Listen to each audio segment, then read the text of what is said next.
Good evening, my friend, and welcome to the Oxford Plains Speedway, where we're getting ready to run 375 laps in tonight's K2 Sauce 375. My name is Petey J. Zeller, the voice of XCAL Racing, and alongside me, as always, my partner running the cameras here at How to Suck at iRacing, Doug Burns. And Doug, we're actually this race officially right now. We are not going to be going green on time. Very rare you see a race delayed on iRacing. But here's the situation that has occurred. Per the XCAL rulebook, the XCAL event has a live admin.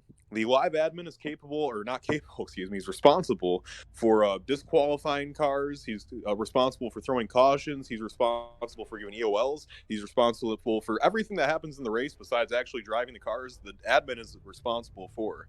The admin for this race is missing in action right now, and per the rule book, there are no senior admins available that can currently admin right now, as all the ones that are around own teams, and that is against the rules for anyone that owns a team to admin the race. So due to that, right now we are we are 1 minute into the 45-minute clock, Doug, and if we do not see from our admin Bowen Smith by 8:15, we will be doing something a little bit different here. But another situation has occurred, Doug. It's been kind of a rough day for XCal. After we went to Irwindale last week, Higgins, the XCal superfan, the beloved superfan for XCal, his RV never showed up in Oxford, Doug. We don't know where he is. He's just kind of missing in action. We've been trying to call him. We put posters up. We've been talking around to a lot of people, but there's been nobody that has seen Higgins. It's kind of a manhunt. Yeah, I heard about an 18-wheeler of beer being stolen yesterday somewhere, and that could have quite a bit to do with it. I'm not saying it was Higgins, but you know as well as I do, that kind of makes sense. It kind of would. So while we have this time, me and Doug are actually just walking down on pit road right now. It's microphones. Not a whole lot else to do right now.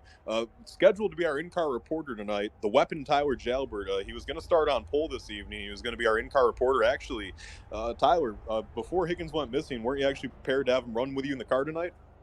Yeah, I saw him at the local bar the other day with old Betsy out by the trash cans, but haven't heard from him since, so I don't really know where he is. But That's very unfortunate. We're looking all over for him.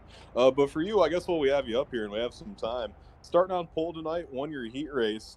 I know obviously you're hoping that we get to run the race here tonight and that the inclement admin situation doesn't cause the race to get delayed. But nonetheless, it looks like that 04 car was looking strong at a track that you have some real life experience at, don't you? oh yeah, I've ran here, started in go karts when I was 8 at Oxford, and just moved to Ohio. But after that, or before that, I've ran here all since. All right. Well, Tyler, hopefully we get to see the green flag tonight, but we're gonna move down pit road a little bit further here. We're gonna try to find our next victim, and well, let's see what we got. Actually, Doug, I think you've caught up with Heather Danica Patrick. Oh, excuse me. I apologize. I accidentally I sent Heather to the wrong place. I sent Heather up with the admins. Okay, there you go. I think you're down there with Heather now. Yeah. Hey, Danica, how's it going? Heather. Yes, Yeah, what's going on? there you go. Hey, the question tonight, the big question we're trying to get answered. Have you seen Higgins here tonight? Have you seen Higgins anywhere?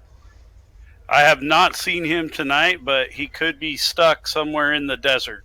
Was that where we had heard a rumor that a beer truck was stolen? Would that have anything to do with it? Very possible. There's a lot of ground between Irwindale and Oxford. That is true. Now, what is your prediction for the race tonight? If we get to go green, are you going to be able to make your way up through the field? Oh, I think just with the way I drive and being patient, I think there's going to be some opportunities to try to get into the top 10 for sure. Well, that is definitely something we want to see. And last question: Did since Higgins has Higgins ran with you this season yet? No, sir. So your car is actually clean of beer cans and alcohol. Well, I wouldn't go that far. And we have to ask why you have the nickname Danica. Oh, because my last name's Patrick, and that's the easy way they make fun of me because I won't change my iRacing name for my wife's name. So My credit card number and account is through my wife for iRacing, and then the real race car stuff goes under my name, which is Sean Patrick. So they call me Danica. Well, very good. Now, try not to drive too much like Danica tonight, all right? I'll do my best. All right, thank you. Petey, who have you caught up with now? Yeah, I was walking down the pits and I actually saw my fellow senior admin Derek Colson sitting by his 5 car getting ready for tonight's race. And Derek, we're going down pit road. We're looking all around. Have you seen Higgins anywhere lately, man? We haven't seen him since Irwindale.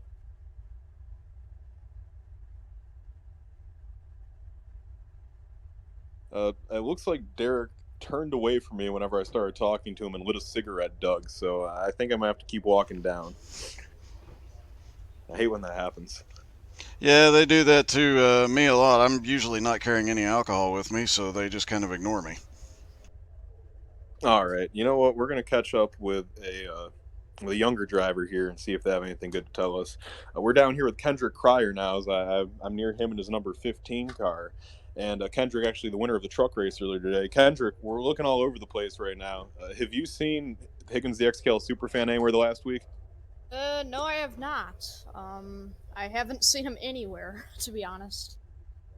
Kendrick, have you heard anything? I know there's a lot of guys talking in the garage area right now about where he could be. Are there any rumors you could share with us? No, I don't.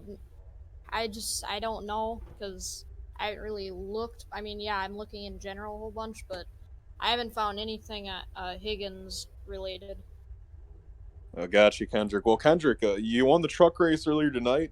Looking forward to the street stock race. We get this thing under green, Kendrick. What do you think about the car you got? I think it's okay. I'm not too sure about long run, but I think we might be pretty okay with it. Got help with a bunch of people. I think we'll be pretty good. I just gotta be patient, and hopefully I'll be there at the end. I did good last week, so hopefully I'll be good. All right, Kendrick. Well, best of luck to you if we get a green. And actually, Doug, I think you've caught up. Speaking of green, I think you've caught up with a pretty green driver at XCAL, a newer guy, Joe Campbell, down there. Hey, Joe, this is Doug. You got me? Yes, sir. Hey, man. We're asking all the drivers on pit road, have you seen Higgins the XCAL Superfan? No, sir. Have you been in any bars in the last week? No, I try to stay away from the bar scene. That's probably where we'd find him. You're starting way back in the field. You're in, looks like you're starting about 26th. What are your prospects for getting to the front? How's the car tonight? Car's good. Not looking for super fast laps. Looking for long run. Try to stay clean. Get through anything that happens in front of me, and work my way as far up as I can. All right, man. Well, best of luck to you tonight. Hopefully, you'll be able to get going green flag racing before we're here too much longer. Thank you, sir. Petey, who have you found next?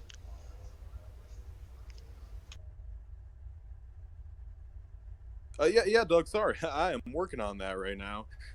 Joe, or actually, never mind. I know what channel you're in. Sorry, I completely forgot that Joe was in the Hell in Our Racing team channel as I was trying to return him to his proper home. But yeah, I'm working my way down pit road. I'm walking down here. And actually, I just spotted out of the corner of my eye, I think I just saw Matthew Bear. And I think it's only appropriate that we talk to Matthew Bear about Higgins the XCAL Superfan, considering that Higgins kind of coined Matthew's nickname. For the lack of better words, I'm going to say sheep fornicator, although that's not the way Higgins would have said it. But Matt, we're just walking around talking to the drivers right now. Higgins hasn't been seen since he left the Irwindale Speedway. Do you have anything for us on where he might be? I haven't heard anything since the after party in the pits, so I have no clue where he's at right now. Got you. Well, is there anything you give us from the after party in the pits? Did Higgins do anything that might lead us to his body in the desert or anything like that? We have had a few guys say that he might have got lost out in the desert between here and there. Well, I'm gonna be honest. He had some moonshine, and I don't know what was in that moonshine, but it wasn't a good end to the party. Well, Matt, I appreciate that information. Well, let's talk a little bit about racing now. Lately, you've been on a pretty good tear. I believe in the last 5 races, you have 4 top 10s. That's off the top of my head, but I believe that is correct. And, just really have turned it around. You kind of had a rough start to the year, but that 19 car has been getting more consistent week in and week out. What do you think has helped you the most really start to put together these runs every week? Uh, I think it's just getting in the car, running as much as I can. I mean, I didn't run these street stocks a lot at first, but I've been running them a lot more here lately. For next week Like to that, take the pole I've been position for him. getting better and better and more comfortable with them every week. So, especially with the short tracks, I'm not great on short tracks, but running them every week, you have no choice to either get better or you're gonna suck. So, and I'm not here to suck. All right, well, Matt, speaking tonight, Oxford, kind of a difficult track. It's the little flat dinner plate. How do you like your chances tonight at this track, and how do you feel about the car that you and your team have? We've got a pretty good car. I don't think I'm gonna compete for the win unless something crazy happens up front. But we do have the 17 starting up there, so anything's possible. So, but it's really just gonna depend on what we talk about. It's going to come down to pit road strategy, getting on and off pit road as quick as possible, not going that lap down, because once you go that lap down, it just rolls on top of each other, and you're 5 laps down next thing you know. All right, well, that's Matthew Bear, driver of the 19. Thank you, Matt, for that. And Doug, I believe you're caught down on pit road with Logan Jones, driver of the 06. Hey, Logan, got a question for you. Have you seen our XCAL superfan this week? Higgins? I saw him yesterday. He came down by my trailer, looked in my cooler, didn't find any beer, and he stormed off. So today I haven't seen him. You might want to check. I think there's some like buses off of turn 2, like way back in the fence. Or I know that Tri-E Inc. Makes some really big walk-in coolers. He might have been looking for beer in one of those giant coolers and got stuck in there. Well, I'm not going to lie, Logan. I don't even think we've checked the buses yet. Someone sent security down there. Yeah, and the question I have to ask, you have seen him the most recently. As we're trying to unravel this mystery, did he have a beer truck? A beer? I didn't see it down in the pits. Again, he looked through my cooler, saw root beer and not real beer, as he said, and he muttered something. I don't know exactly what he said. Something about, this is why you can't have nice things. People are just out here without alcohol. Something like that. I don't know. Have you considered putting beer in your cooler for tonight and trying to lure him back? I'm kind of strapped in the car now. I would call some of my friends to try and get something in here, but it's kind of hard to get into the pits right now when there's cars surrounding the track. You may want to talk to, I don't know, maybe the Sullivan esports guys. They might have some beer in their coolers. Might want to take those out, put them on top of the cooler, and I bet Higgins could smell it from wherever he's at. Well, hold on, Doug. This actually, Doug, I'm sorry, but this is just groundbreaking information we're getting from Logan. You know what I'm starting to think, Doug? It sounds like Higgins might have been sober yesterday, which is bad. Higgins might have not had any alcohol in the system if he was looking through coolers. Oh no, that is kind of scary. I mean, if he's sober, there's no telling what could have happened.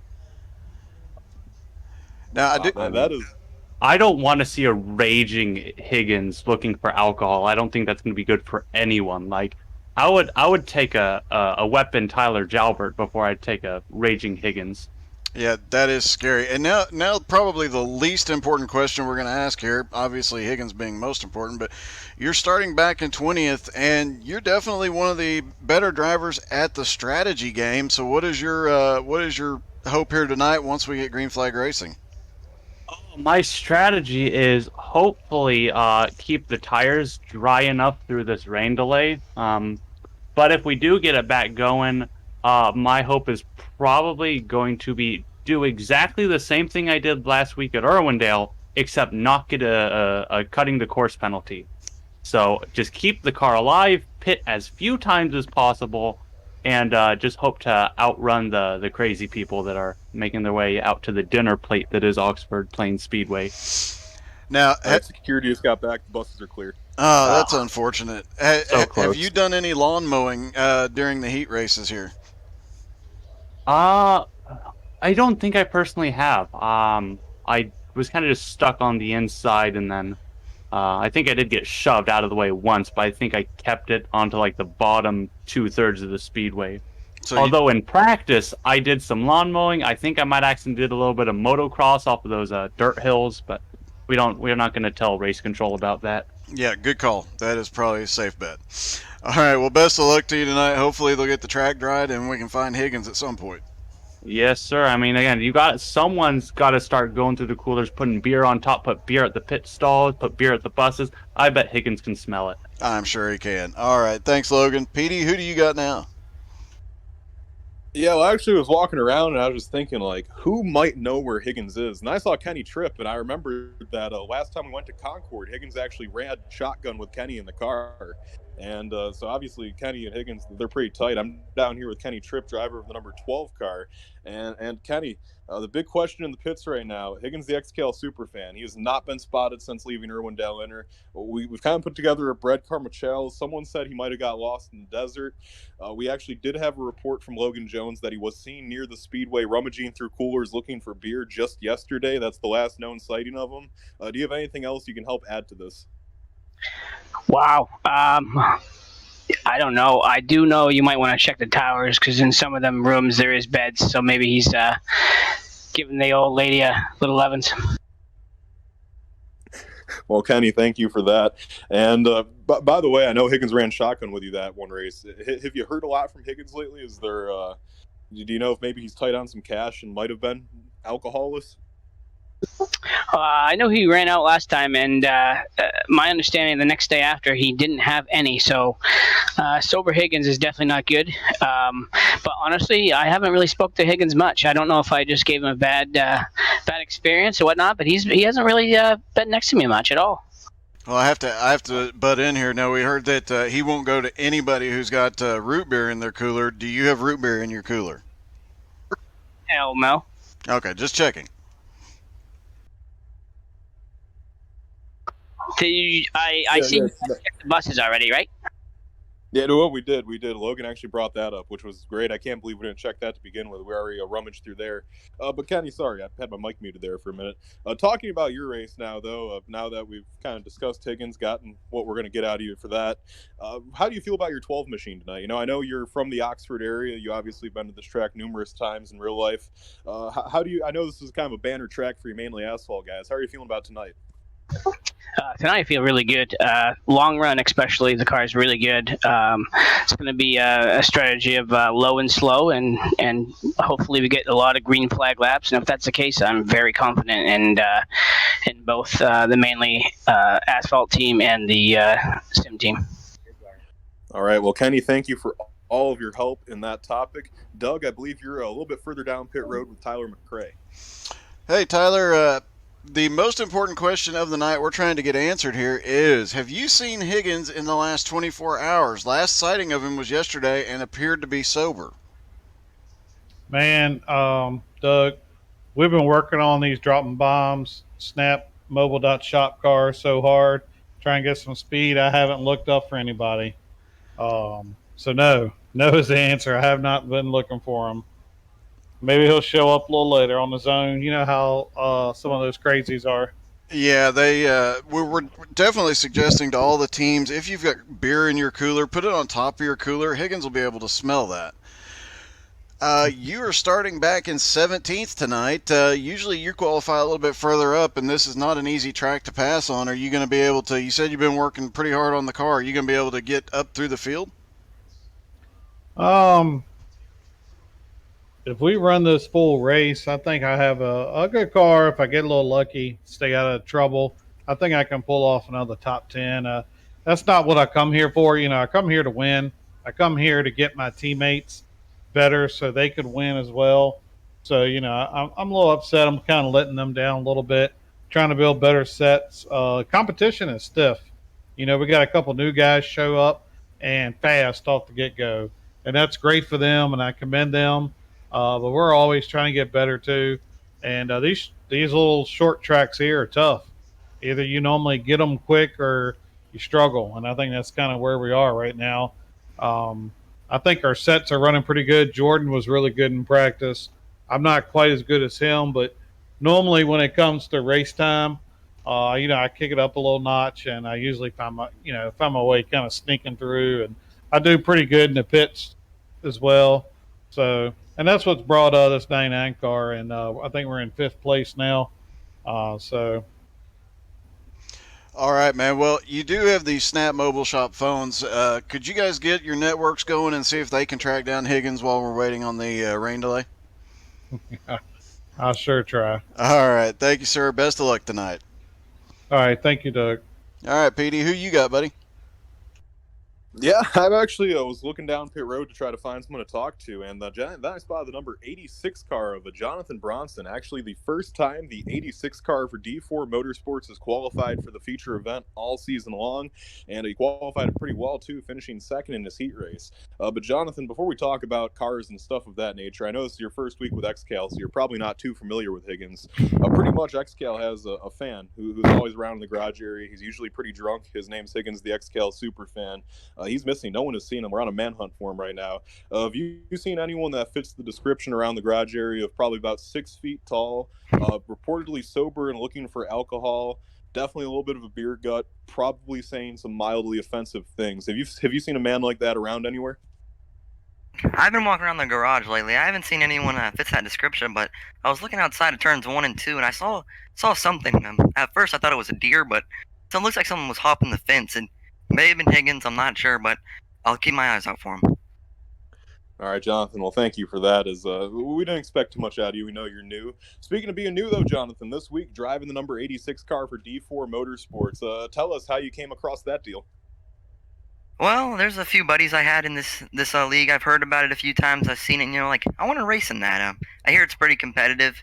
Maybe just something new to try out, new waters. And I get in here, and I've already got myself a good reputation from running official, hosted other leagues, being known as a pretty good driver. And there's a few dudes that asked me if I want to drive their car, and one person that stood out to me was Mr. Pud, Ryan Soper, and he said, "Hey, you want to drive my 86 car?"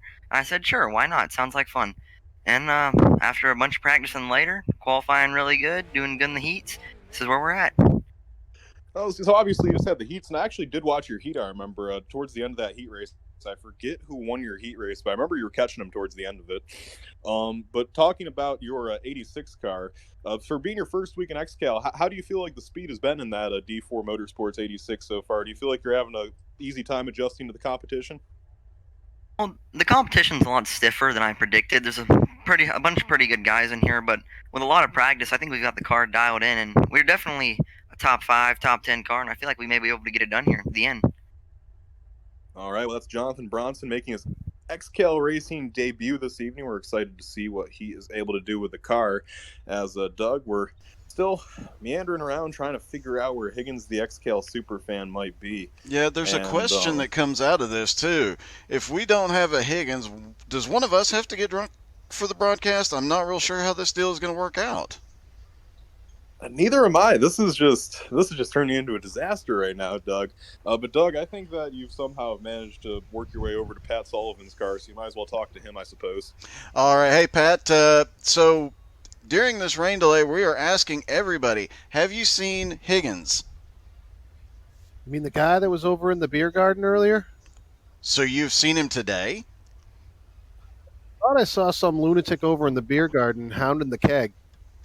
So he wasn't sober. We had heard reports that he was actually sober. That was yesterday, though. So that's true. You might have just finally found that keg. Yeah, sober. I don't know that he's ever been sober, has he?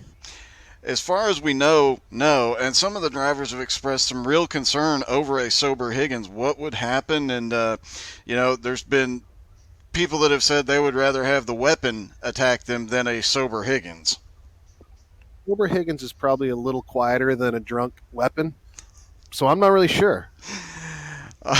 You're starting back in 18th tonight, but we've seen you, especially on these short tracks this season, come through the field rather quickly. But this is one of the toughest tracks to get to the front on. What are your chances tonight? Well, it's been a pretty tough week, pretty disappointing for us. This is actually my home track. It's real close to my house, and I've been disappointed with my speed all week. Found a little something during warm-up tonight. Hopefully that'll help, and hopefully I can use my brain instead of my feet and try to get some strategy, get towards the front. Now, I have asked a couple of the drivers, but since you said you've been struggling here this week, have you mowed the lawn or jumped your car any during the heats? Well, I don't think during the heats. A couple times during practice, got a little squirrely off at going into three there and jumped out into the pits. Well, we definitely don't want to see that here tonight, but at least you got it out of the way early on. Yeah, that's for sure. It's not a fun ride once you get up over the bank there, but it gets pretty wet in the pit area, probably especially during all this rain. This is true. Well, best of luck to you tonight. Hopefully, you can get up through the field tonight, and we'll be talking to you later. That's good. Thanks, guys. Thank you. All right. Well, I've worked my way down pit road, and I'm now by the number 57 Helen iRacing team car with Brandon Varney in it. And Brandon actually is going to be starting up near the front of the field this evening after winning heat race number 2. But Brandon, no one really cares about what's happening on the track right now. The big question is, Higgins, the XCAL super fan, do you have anything that might be able to help us? You guys checked the Honey Badger Bar and Grill yet? No, I don't think we've sent anyone that way, Doug, have we? No, I do not believe we have, but let's get somebody headed that way very quickly. Yeah, no, that's some good tip. Is that I mean, obviously, Brandon, you've ran a lot in Oxford in real life. We've talked about your accomplishments at Oxford in the broadcast before. Would you say that the bar you just named is probably the most likely place Higgins would be if he was looking for a bar? Yeah, that's definitely the closest one other than the casino. Right off of turn 4, right on the property. Oh, okay, yeah, I guess that'd be a good place to look. Well, now that you've gave us a useful piece of information, I guess we can talk to you about your race. Brandon, you're going to be starting up in the top 5, and as we know, Oxford, place where you've had a lot of success in real life, a place that obviously you're very fond of. So tell us, if we are able to run this race this evening, how do you feel about the 57 car's chances of staying up front? I actually feel pretty strong this week. We got a pretty good car. Good short run, good long run. We got a really good balance. And this season, a lot of people kind of expected you to have won a race maybe at this point. I know I have. But coming into the season, I was kind of predicting you to win a few up to this point, but just kind of have had some bad luck, a lot of bad run-ins up to this year, trying to get the luck back going. Do you think Oxford, a track that, as I keep saying, is a track that you've won championships at in real life, do you think this could be the week where you really break through and get that first win? I'd love to do it on my home track, but if I can catch a break on some cautions or some other people on the track, I think we'll be in real good shape by the end of the race. All right. Well, thank you. That is the driver of the number 57. That is Brandon Varney. And now a little bit further down pit road. Wait a minute, Petey. I just got a note. There is a possibility. Has anybody seen Pud tonight? No. There's just somebody dropped in the chat and said Higgins might be with Pud. We need to search for both of them together. That might be why we can't find him. Now hold on. We we have a development, Doug. I am seeing in the XCAL hauler Bowen Smith. I am seeing Bowen Smith. I agree. I see him as well. We might be able to get some green flag racing here in a moment. If Bowen Smith is here, the show goes on. And I'll be honest, Doug, we're starting to get down towards that final hour. I was just kind of accepted fate at this point. But no, I think Bowen Smith is here, Doug. I think the show's about to go on. The half hour delayed. That is awesome. This is the race I've been looking forward to the most. I think they're going to have a heck of a show here tonight. Yes, they are. So, Doug, actually, while I'm going to go adjust a few things on my computer now that looks like we might actually have to run this race, you're down on pit road, I think, with Superman Luke Turpin. Hey, Luke, we have a question we've been asking all the drivers, and we're hoping that you, since you're at the front of the field, will have seen Higgins. Well, at this time, me and Higgins are currently not on talking terms. So, yeah, we had a little rough spout the last time we were together. I am sorry to hear that. Was it over beer? No, as you know, Halftime Holly comes to the race, and XCAL super fan. He does his thing in the grandstands. Well, while Superman is out here doing his thing on the track, Halftime Holly decided to take a shotgun ride down to Oxford Speedway here, and I haven't seen Higgins since. Well, that does explain a few things. Well, you are starting on the pole tonight. It looks like we are going to get to go green flag racing here. So, what is your prediction? How's your car? Obviously, on the pole, you've got a fast one. Are you going to be able to hold everybody off tonight?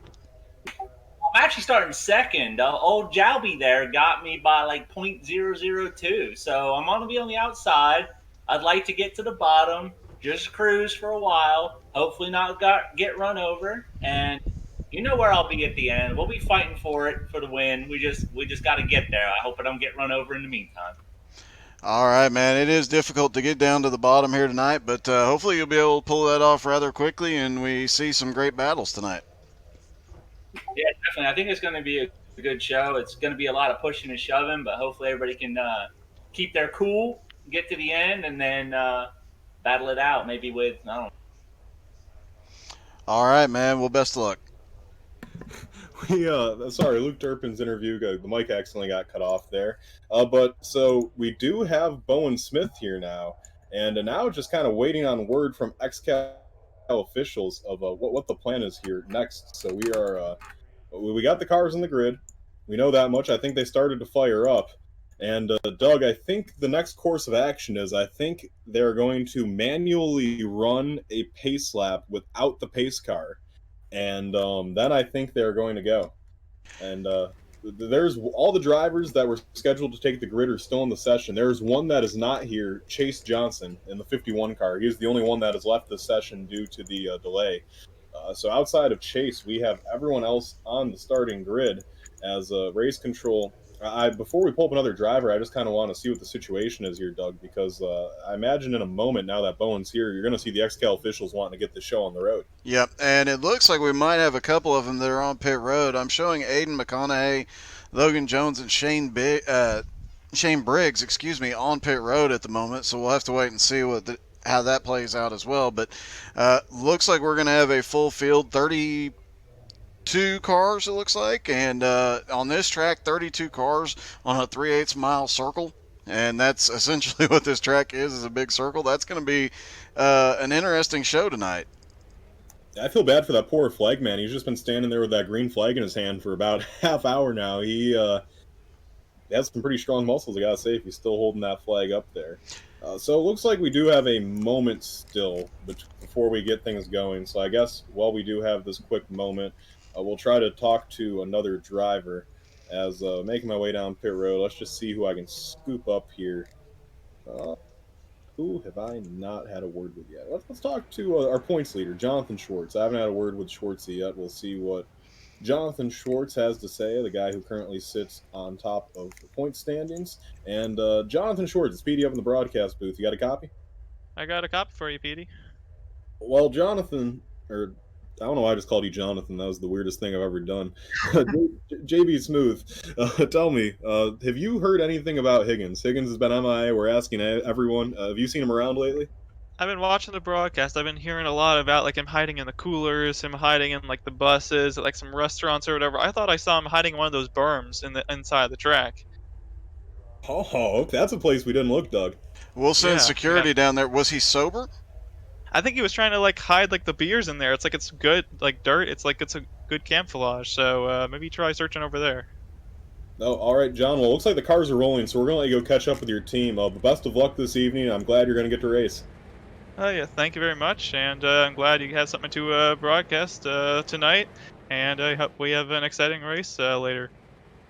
All right, that's John Schwartz, points leader, driver of the 01 Big Block Motorsports machine.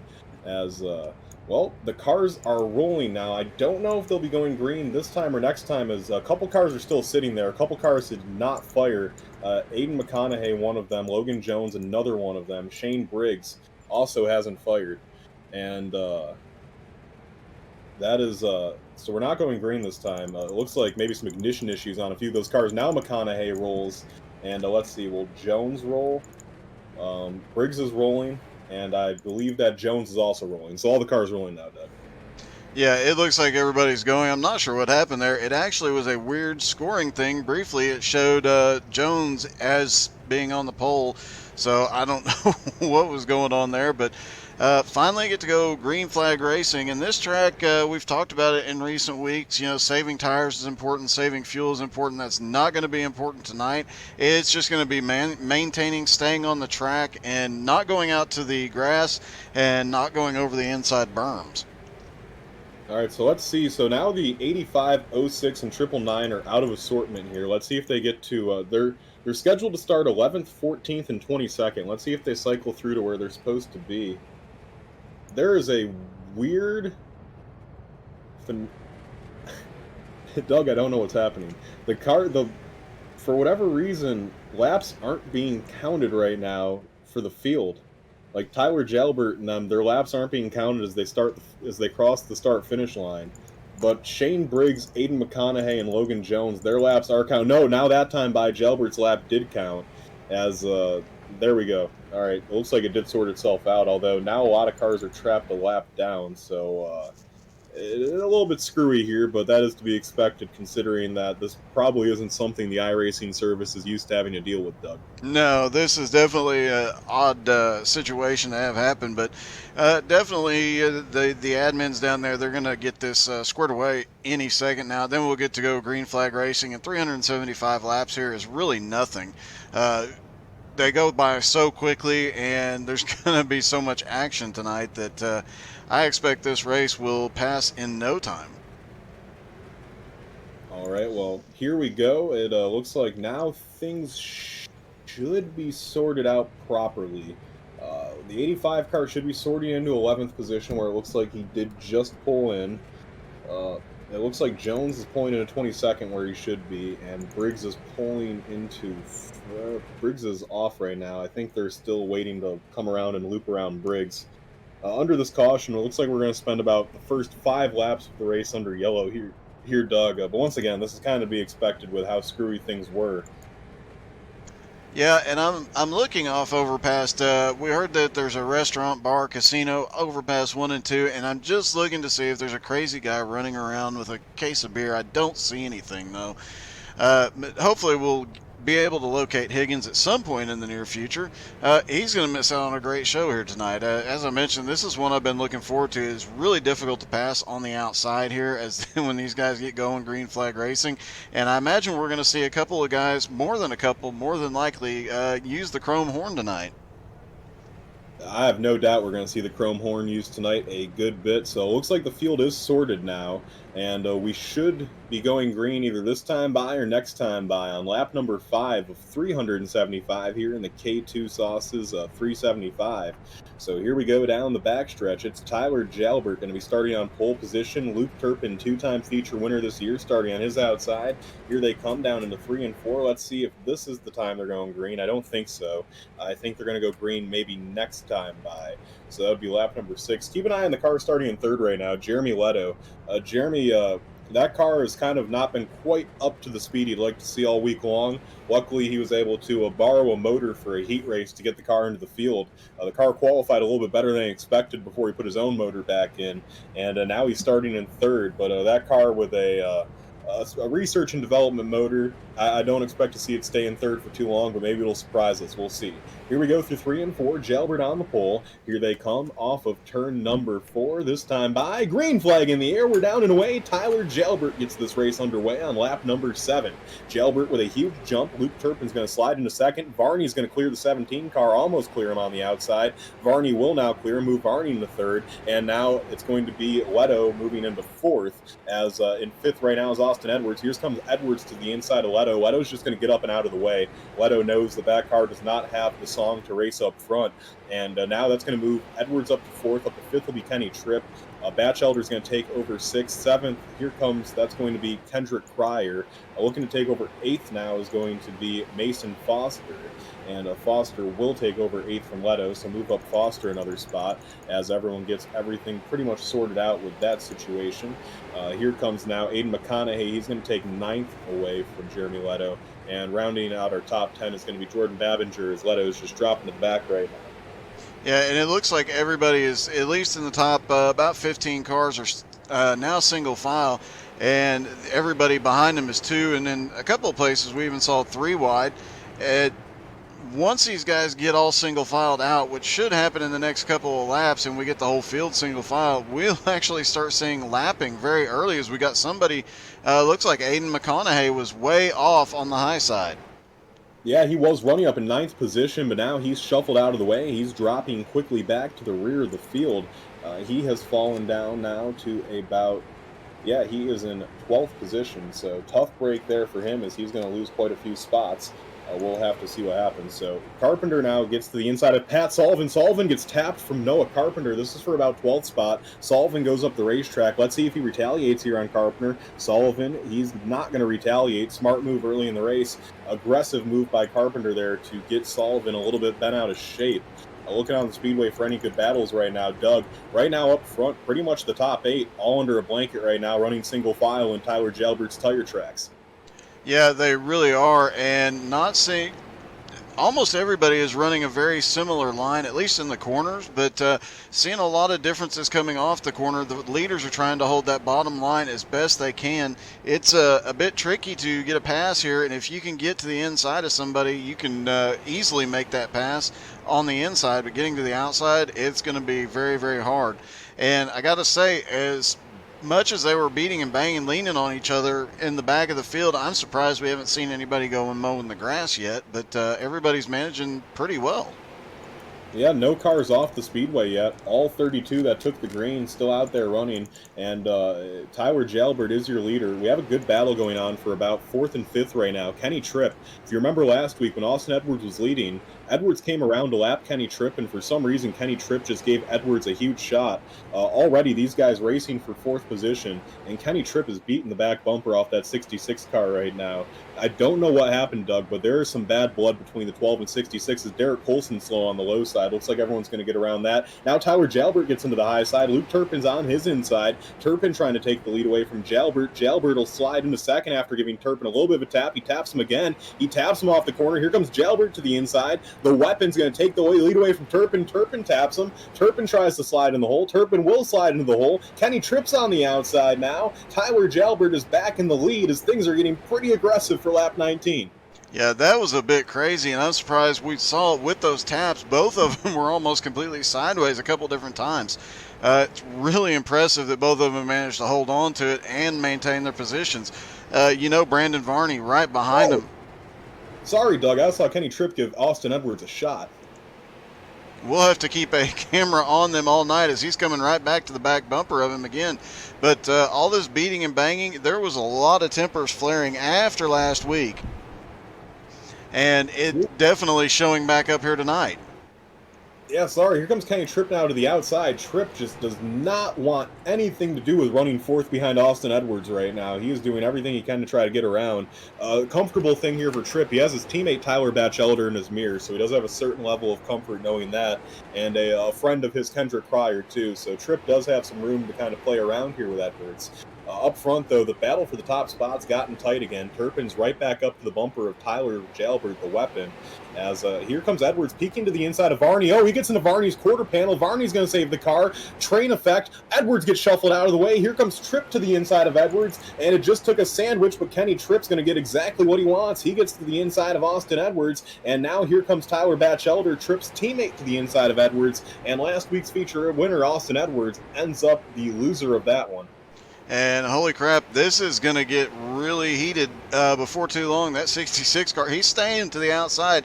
He's going to try and get back up there and give somebody else a shot before this thing is over. I guarantee it.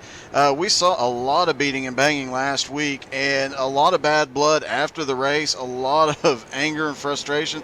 As the Austin Edwards car continues to go backwards, you know he's going to be a bit frustrated right now. And if he gets back up there, we're going to have some guys doing some more beating and banging before this night is out. All the bad blood, it looked like everybody had calmed down over the last week, but it looks like a lot of that just resurfaced right as we go green. Yeah, there has not been a lot of patience in this race already as Edwards continuing to fall backwards. He's going to keep falling backwards if he can't find a hole. There's a lot of cars in line right now. Edwards and Mason Foster make contact. Foster's going to hang on to it. Edwards is still trapped on the outside, though. And for Austin Edwards, there's just nothing he can do up there. Now here comes Jordan Babinger to his inside. This is for 8th position. That 66 car just continues to drop the wrong way.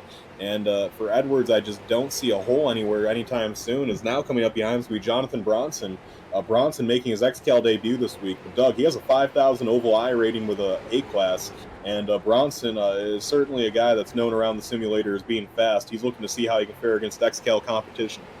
Yeah, I'm looking at that I rating right now. That is impressive. And you don't get to that level by making stupid decisions. He's going to be patient and work his way up to the front in a very smart, strategic way. One thing I'm noticing, everybody is beating and banging is right in front of him. There's some beating and banging going on as well. Nobody's set up to run the high side, and that kind of comes as a shock. I have expected to hear a couple of drivers say they set up, or at least see a couple of guys set up to run on that high side and to make passes to the outside, but nobody seems to. As the 48 is Jordan Babinger is starting to look to the inside of Mason Foster. Yeah, he's trying to make something happen there as there's a little bit of a stack up between those cars. So Austin Edwards, he dropped from 4th to 11th before he finally found a hole. Up front, things are still tight. Turpin's all over the back bumper of Tyler Jalbert. Caution is out for the first time this evening on lap number 33, Doug, as it looks like we've had Derek Colson and Greg Holes have some sort of an incident. Yeah, it looks like Colson just went off on turn 2, bounced off the wall and collected the 61 car there, but definitely not the way either one of these guys wanted this race to go. And we saw one of those guys going off earlier in the race as well, so it's definitely not the way these two wanted to start the night. Greg Holes, it's unfortunate as it is, Greg Holes just can never catch a break. That 61 car has had some unfortunate luck so far this year. Here we go. First time these guys will come by the pits. It looks like there's no takers in at least the top 5. And yeah, there's going to be no takers till Austin Edwards in 11th. He'll be the first driver to come down. Doesn't really come as a shock as he kind of got shuffled backwards, Doug. Maybe he feels like he needs to shake it up on the strategy game now. Yeah, he's going to have to do something to work his way back up. Fresh tires, I really don't think that fresh tires is going to make a huge difference here.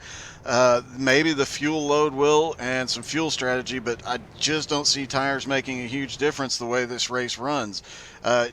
I've run this track in these cars before, and I can tell you that 100 laps or 200 laps, the tires feel you're still dropping off speed a little bit, but it's not as big of a difference as just keeping the car clean.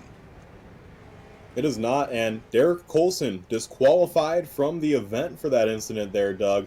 So Colson, he is out of it. Derek Colson in the 5 car, another tough week for the 5 team as they just continue to struggle to catch a break. And been a tough night for Dive Bomb Racing as the 51 of Chase Johnson didn't take the green, and the 5 of Derek Colson is disqualified. Yeah, that is tough, and you just don't want to see anybody get disqualified. We saw the 5 on the apron earlier in the race. Not sure what happened when that occurred, but obviously a couple of big incidents there as early in the race. I mean, we're only about 30 laps in, and a couple of big incidents. The admins might have made the smart decision there.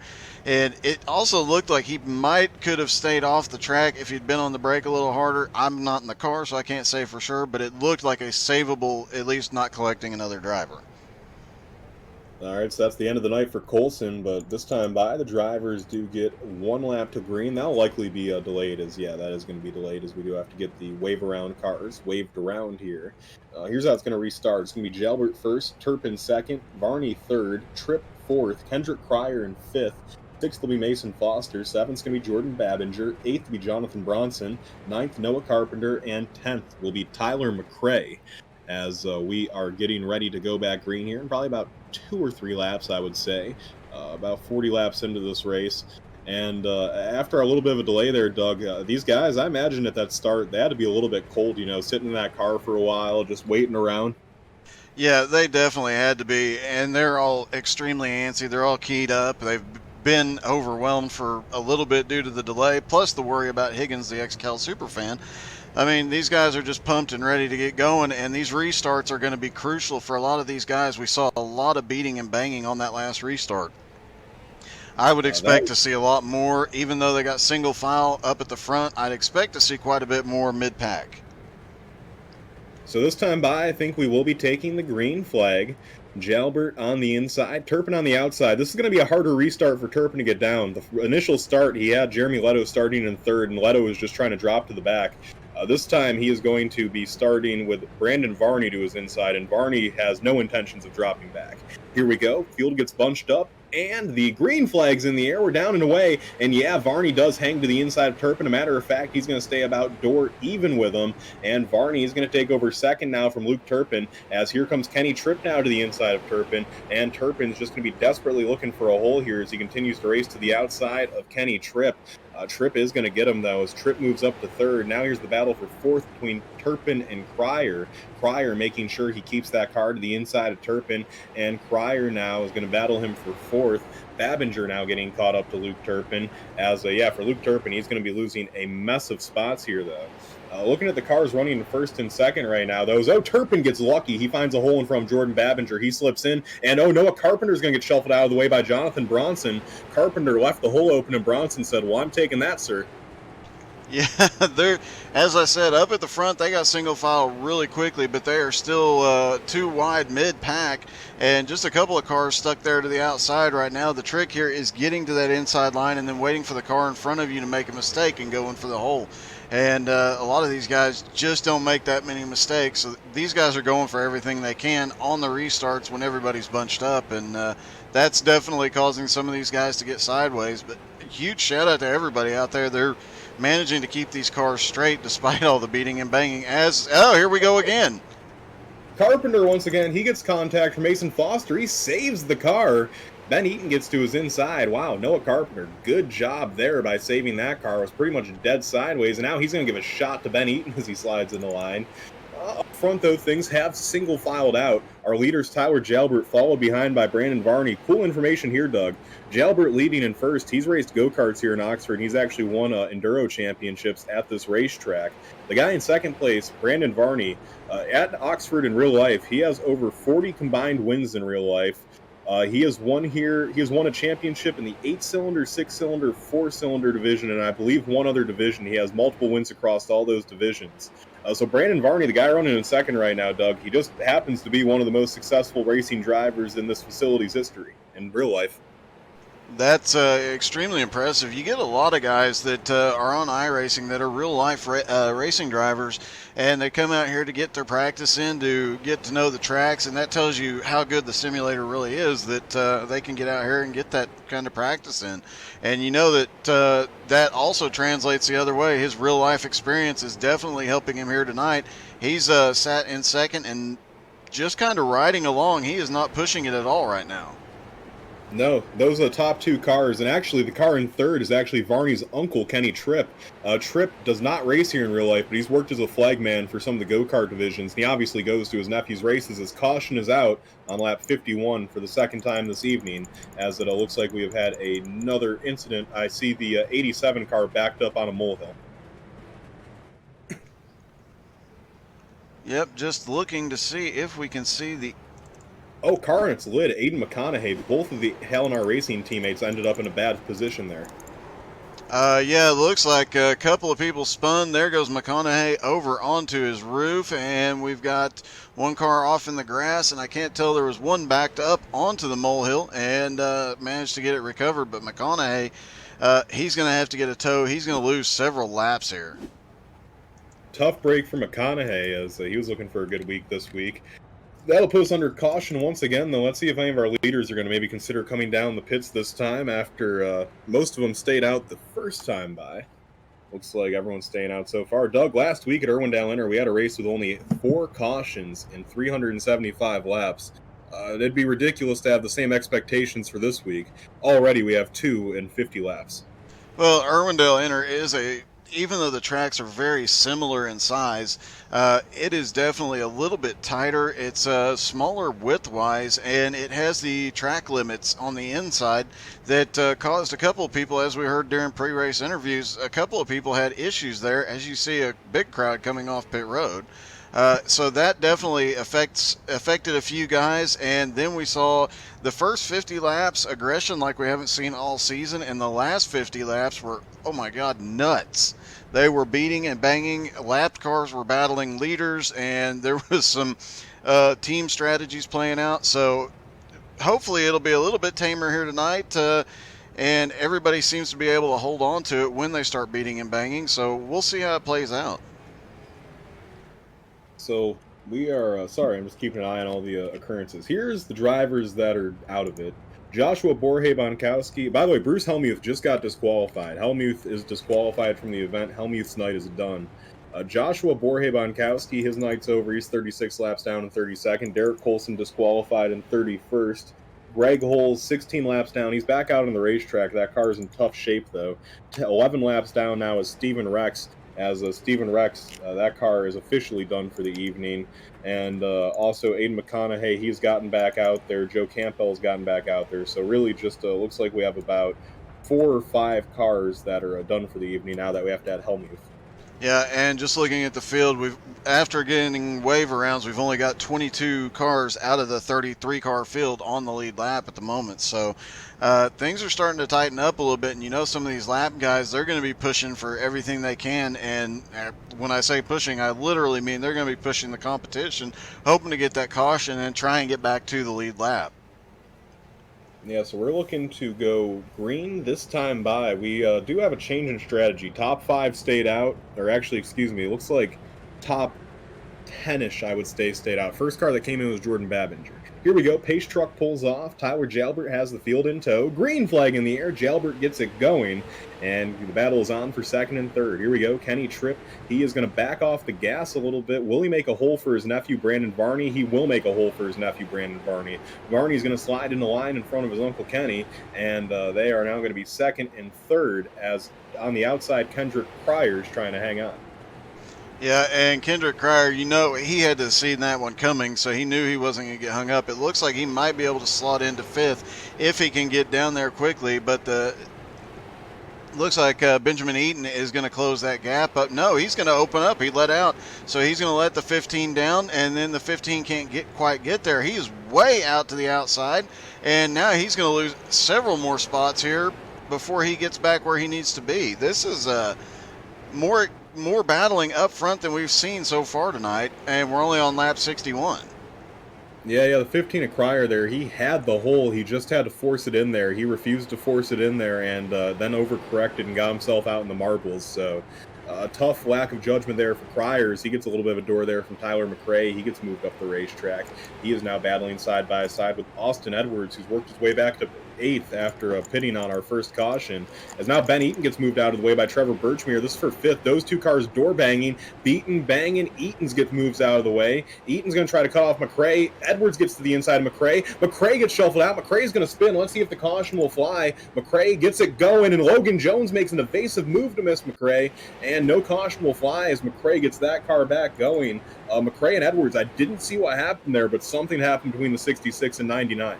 It looked like the 66, just watching the replay here, the 66 got way down onto the apron, and when he hit, it bumped the car back up to the outside, and that's what sent him into the outside car. And, yeah, that was a rough bit of luck there. All right, so top 4 have kind of broken away a little bit. The top 3, they're all buddies. Jalbert, Varney, and Tripp. Obviously, Varney is Tripp's nephew. Jalbert's good friends with both of them. Don't expect anything too exciting here. Where it gets interesting is 4th, Jonathan Bronson. That kid, he is obviously new to the league. We talked about his 5,000 iRating and whatnot. Probably feels like he has a lot to prove. I'll be curious to see if Bronson will just ride in line here and kind of wait it out, considering there's so many more laps. Or you got to wonder here, Doug, if, having a 5,000 iRating, that's great and all. These official races, they're a different game. They're not endurance races. They're sprints. Will you have that official mindset where he wants to get up front, wants to be leading these laps? Or, well, let's see if he does have the wherewithal to understand this is a 375-lap race. Because that's one of the things that typically I see these new guys fail to do often in XCAL. And I am not sure him being a new guy, if he realizes who is in his rear view mirror right now. Trevor Birchmeier started in 23rd, up to 5th, right behind him. Even with that 5,000 iRating, somebody like Birchmeier coming up behind you, you don't know just how big of a target you have on your back. He's about to get past if Birchmeyer gets to him, and it's going to be one heck of a battle. Yeah, we'll have to see. Austin Edwards also kind of starting to make his way up to this battle right now. Edwards, he is not too far away from where these guys are racing at. He's in 6th position right now. Behind him, you got Jordan Babinger in 7th. Luke Turpin in 8th right now after starting 2nd. 9th is Ben Eaton in 10th right now, rounding out your top 10s. Kendrick Cryers. We still have 22 cars on the lead lap. Looking for the best battle on the racetrack right now. Like I said, don't expect anything too exciting up front for a little while. Those guys are all buddies. I don't expect to see them run each other too hard. The best place for a battle right now might be the 424 of Noah Carpenter. He is in 15th right now. He is right up Mason Foster's tailpipes. That's for 14th spot. Now here we go. He gets into his bumper a little bit. He's going to shove Mason up the racetrack. He shoves him way up the track. Still can't create a hole there. 424, though, working all over the 82's back bumpers. Those cars are all in a train right now. Yeah, and another one that we're going to have to watch pretty closely, the 01 Jonathan Schwartz. He started way back in 29th. He is already up to 13th, 2 spots in front of them. And he's got a car to the outside just in front of him, so he's probably going to pick up another spot here in a few laps. He's been charging cautions out. Cautions out on the speedway for the 3rd time tonight. Wasn't anything near the front. We had a car flipped over. Tyler McRae on his lid in the front stretch. We saw him go around and have an issue a moment ago, and McRae, after having an incredible streak, he had 8 races where he finished no worse than the 11th, Doug. That car's destroyed. Yeah, it looked like the 20 car just kind of hooked him. He didn't know he was up there, drifted up into him, and yeah, the 20 car hooked him straight into the wall, and that's what brought us under caution. The 20 car is probably going to be impacted by this as well, as everybody is coming to pit road. Now, well, I say that. We've got a couple cars staying out, but for the most part, all the leaders are on pit road. Yeah, a couple cars. Those cars that stayed out, I think those were the guys that pitted already. So your new leader is going to be Jordan Babinger. 2nd will be Luke Turpin. 3rd will be Shane Briggs. And we'll see. It looks like Jonathan Schwartz, Matthew Baird, they're going to come down this time. We're going to have a second wave of cars coming into the pits. As this is going to be, we'll have to see where everyone's going to end up restarting. Our new leader will be Jordan Babinger, though. Babinger is going to be out front. 2nd, Turpin. 3rd, Briggs. 4th's going to be Batchelder. 5th will be Blake Wynn. 6th is going to be McConaughey's lap car. 6th place, it looks like we might actually end up having Austin Edwards. And then shuffling into 7th position will be Trevor Birchmere. 8th is going to be Tyler Jalbert, and then things start to get a little bit normal again. Here's an interesting fact. I just looking at the pit strategies here. Babinger and Turpin both pitted about 24 laps ago. Briggs 41 laps ago, but Wynn, Batchelder, and Edwards have all pitted every caution so far. So they've been out for 24 laps as well. They were previously out for 17, so that is a little bit of strategy that seems to be paying off for some of these guys. Pitting every caution, getting the fresh tires, the fuel, and if it comes down to a long green flag run, there's no telling what could happen here. Yeah, and Batchelder actually did just come down again, so he has pitted every caution so far. Wynn and Edwards, though, they're going to cash the lotto ticket. They're staying out this time. So Babinger will be the leader for the first time tonight, as he is getting that DBR number 48, some airtime right now. That's snapmobile.shop machine. Be sure to check them out. Be sure to check out K2 Sauces, too. The only sauce you'll ever need. K2 Sauces, the sponsor of tonight's event. And, of course, Butt Kicker, thebuttkicker.com. Be sure to check them out for a lot of great deals. Use code XCAL20 for 20% off all products on their website, and that's a pretty darn good deal. You can get yourself a Butt Kicker at about a fraction of the cost using that code, so be sure to do that. And of course, Sim Racer Coin, all our other great sponsors here at XCAL. Thank you so much. If you have any information about where Higgins might be, please email us at president@xcalracing.com.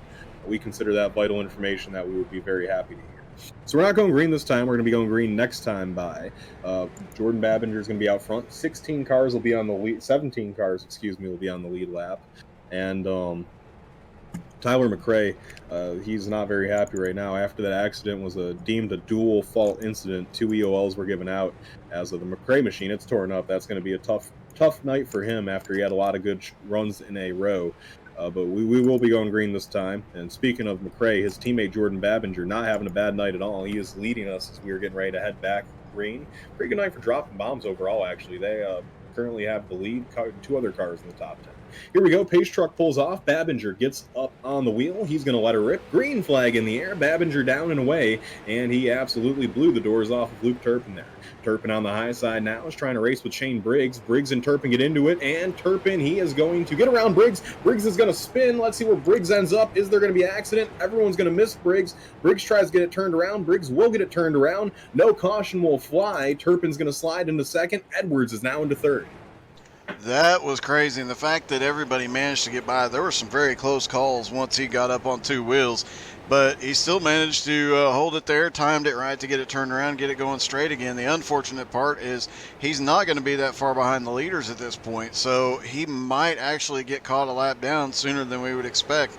I really expected to see cars getting lapped on track, not just by cautions or incidents tonight, and we haven't seen that yet. We haven't had a lot of green flag yet, but it's definitely going to shake things up just a little bit. Yeah, they are battling right now for, I believe that's 6th and 7th positions on the inside. Heather Patrick on the outside. Blake Wynn. Now here comes John Schwartz. He's trying to make his way up through that gap. Schwartz, he is going to move up into 7th position now as Wynn's dropping the wrong way. Here comes Varney after pitting. Here comes Jalbert after pitting. Now you have some of those cars that did come down pit road. I believe the first car that pit is actually Schwartz in the 01 as Schwartz is trying to make his way up through the field, though. Looks like he might be having a little bit of a connection issue right now. Up front, top three, pretty much all under a blanket. And what I like about this top three right now, earlier we kind of saw some more aggressive drivers in the top three. Babinger, Turpin, Edwards, these guys are all cool as a cucumber. None of these guys get too high, none of them get too low. They're all very good race car drivers that just kind of know how to bide their time and wait it out. If it's these three just up there running right now, I really don't expect things to get too hectic between these guys. They all have a very good understanding of just how many laps there are to go. You said that just as the 66 was right to the back bumper of Luke Turpin, he managed to back out of it, but he's getting awfully close to that back bumper. And you're right, we see these three up front just about every week. They're all extremely patient drivers, and they're playing it pretty smart right now as Austin Edwards backs off, gives a little room. He knows he's got still almost 300 laps to go, and it's going to take a while. He's going to need to keep that car in one piece, so he's hanging on to it back there. And they are, while they're not battling, they're opening up a gap on Noah Carpenter. They are, and Noah Carpenter is definitely a little bit more aggressive than they are, so they would not want to let Carpenter get to him. Carpenter could really shake things up there. Here we go, battle going on behind these guys for 7th and 8th. Tyler Jalbert's gotten to the inside of John Schwartz. He's going to take that one away. Octavio Rondoletto, first time we've said his name tonight, he's going to move up to 8th now as Schwartz is going to cut in 9th in front of Trevor Birchmere, so Schwartz will get in the line. Battle going on now as Brandon Varney's gotten to the inside of Sean Patrick for 5th. Varney, after pitting to get some tires and fuel, he's already back up to 5th position, and the guy who led a lot of the opening laps, Tyler Jalbert, he's going to take advantage and move up to 6th. Yeah, and we're seeing a little bit of side-by-side mid-pack. It looks like the 22 is going backwards just a little bit. Octavio Rondoletto there to the inside, Cole Patrick on the outside, and Cole might be able to slide in here, but he lost several spots since that last restart. He just got stuck out to the outside, and he's not going to move up, and now we've got another car going to the high side, and I'm wondering if we're going to see guys going to the high side drifting back intentionally. We saw a couple guys taking it real easy early in the race. There's still a long way to go, and there's been so much beating and banging. You know some of these guys just want to play it safe and make it to the end and then sort it out. No doubt, we will see all sorts of different strategy here tonight as looks like Heather or Sean, whatever you want to call Patrick, is going to move into 9th spot as now going back up front, trying to see some of these closer battles. Top three still all under a blanket, like I said. They're not doing anything too aggressive. But where it gets exciting is Varney has quickly caught 4th place Noah Carpenter. That 57 car is easily the fastest car on the racetrack right now, along with Jalbert. 57 and 04, they are straight cruising right now. As here comes the 57. He's peeking to the inside of Carpenter. Carpenter not going to give him anything to work with. Varney knows he's going to have to try to set up the pass here on the 424. 424 is always a difficult car to get around. Carpenter really does drive these things aggressively. Here we go, 57 right up to the bumper now. Let's see where he goes. And here we go, Varney, he's going to peek to the inside. Varney does get to the inside. Battle on for 4th position. Carpenter's going to get shuffled up the racetrack a little bit. Varney's going to fill the hole. Varney's going to move up to 4th. Jalbert's going to move up to 5th. And likely Octavio Rondoletto is going to pick up 6th as Carpenter is going to lose a few spots. And Octavio Rondoletto, we've talked about him just about every week. He started back in 16th. He's up to 6th now. And he's one that we don't talk about until he's suddenly in the top 5 or the top 3. He just sneaks his way through the field.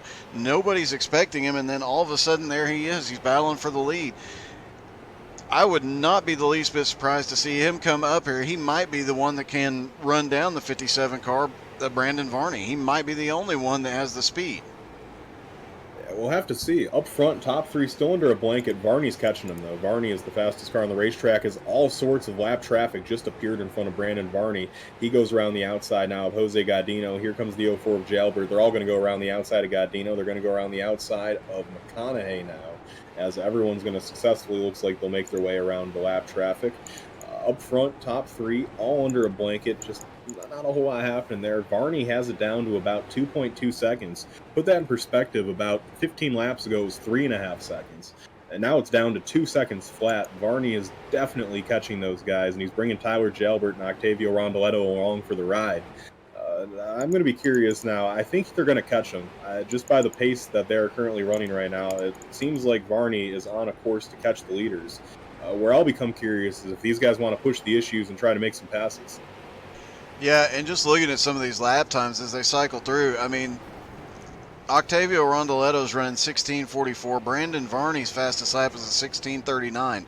They are very, very close in the time, and Rondoletto's managing to stay within reach of the 57 car, and that's pretty impressive when you consider it's a 16-second lap.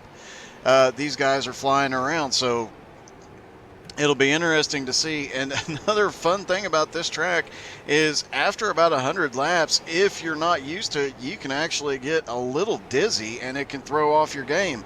And we might start seeing the effects of that from some of these drivers as time goes on. You honestly could see that start to set in. I mean, it seems silly to talk about, but it is really a realistic possibility, Doug. We've seen crazier things happen. So Varney now in 4th spot, setting his sights on the 66. He has it down to, this time by 1.3 seconds. Varney is visibly now closing in, and Jalbert and Rondoletto are not too far behind.